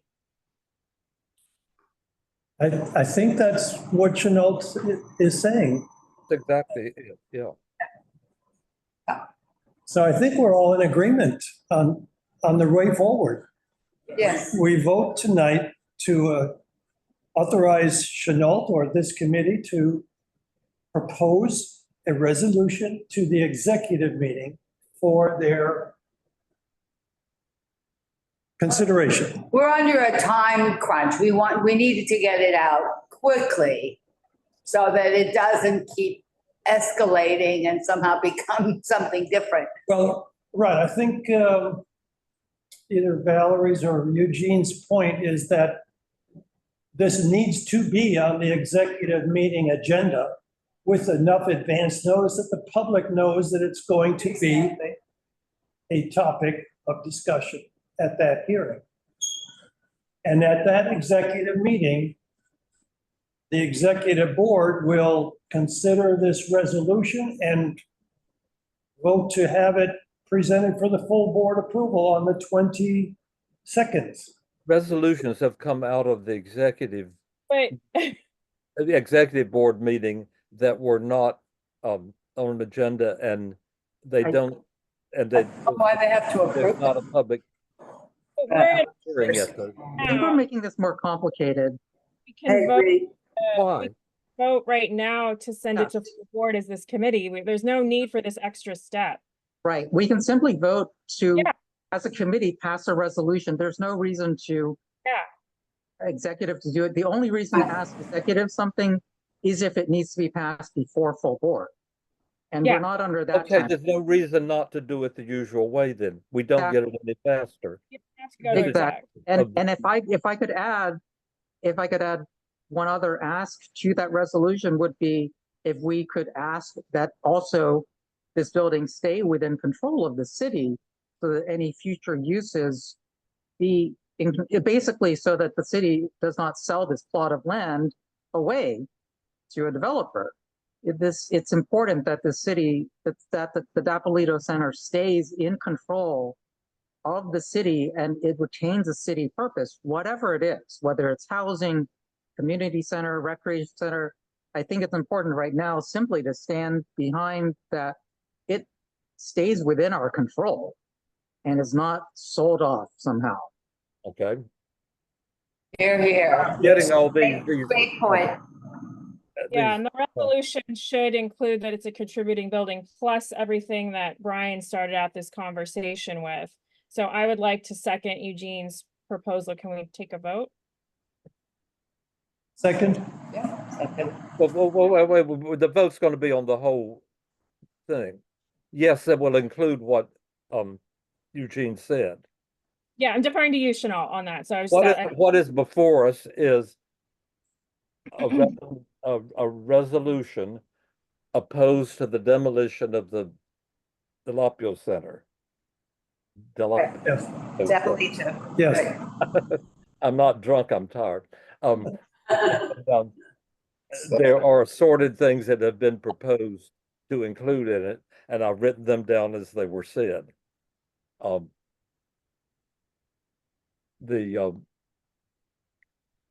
Within the actual resolution, resolve part is keeping it within the city's purview, and all the other things that we've spoken about are whereas is supporting our position. Can So we do that now? everything's done in the normal way. Can we vote for that now, Chenault? Yes, let's give everyone a chance. I will now take a list of proposed whereases. Start with the people in the room. Brian has it all together. I defer to Brian. Whereas the Stepalito Center is valued by the community, is on the National Register as a landmark, is included in the historic district, Can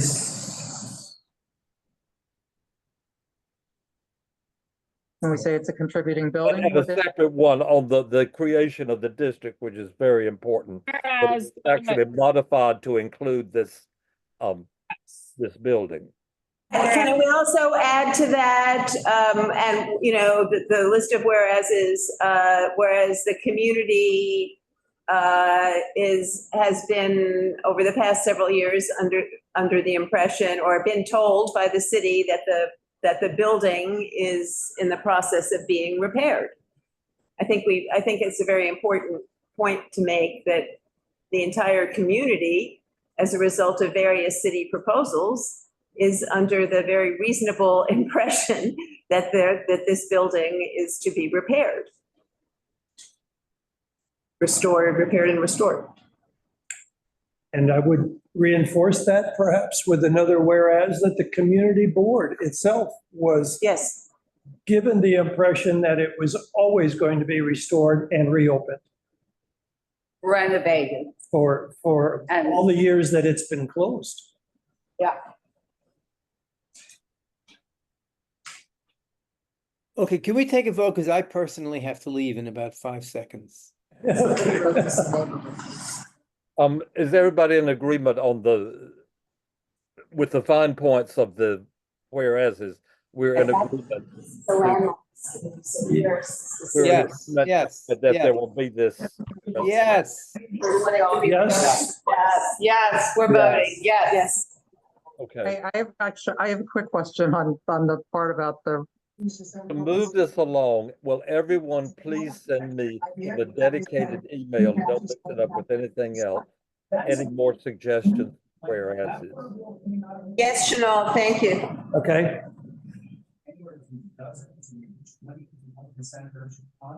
And since the actual everything is a bit fluid because of the development, and particularly not knowing if the parks is going to say anything, what they're going to send. So we have to keep the whole idea of the agenda a little bit fluid. Its purpose is to inform the community and to hear from them concerning the demolition of the center. It's not even to inform, it's to just share whatever information we have. It's not like a top down, we're telling them what's going on with this because we don't have no idea either. So it's really just to share whatever available information there is. We know we have sort of exhibits is what all that information is. A good attorney like. We're good. Yeah. I have a quick question. Are we advocating for this to be turned into a recreation center? Because when we're talking about that there was money being put in to restore the building, are we then saying that we would have hoped that it stays a recreation center? I think we should use the word restore later, the exterior. We need to keep the focus on this meeting and not tearing the building down. is Okay, what this yeah, meeting is about. But I would like to be focused on as well. 'cause I But to think- you, yeah, to Eugene's point, part of the whereas, where we say that the community board has been given the information that they were going to restore the building for continuing recreational center use as the Dappolito Center. That was what we have been told all along. We're saying we want it to be restored. Restored as a building, but not necessarily as a recreation center. But we're already saying that's what we've been told it's going to be all along. But that decision has been made about, I mean, they said they are moving the Tony Dappolito Center Yeah, to that 88. So that where decision. it gets a little complicated in terms of also stepping on. It's difficult to say that at the same time as advocating for there to be 3 floors of recreation space at 388 Hudson. I think that's where we start getting into some of these difficulties where it's sort of a nuanced position that we need to take. Because if do you understand what I'm saying? That it's Okay, can this take care of everything? Eugene, I don't think that that's correct, because there's never been a discussion anywhere that we replace one with the other. That's correct. That is. And that's why I agree with Brian, because the structural integrity of the building, what has been brought to us into restoring it, has to do with the use. And we have not been presented with anything else, but all of that work for the building to the work, what has been presented to us is, just to Brian's point, is to protect its current use. And in order to preserve the building, you have to take care of the building. That's the board is not change its position on Tony Dappolito. Where does it say that?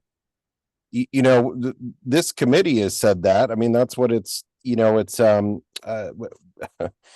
it's implied that anybody recommended anything of that kind. But it says in the presentation, it says Only people who have said that the board has recommended demolition or acceded to demolition is the Parks Department. That's right. That's right, yeah. Are there other the whereas?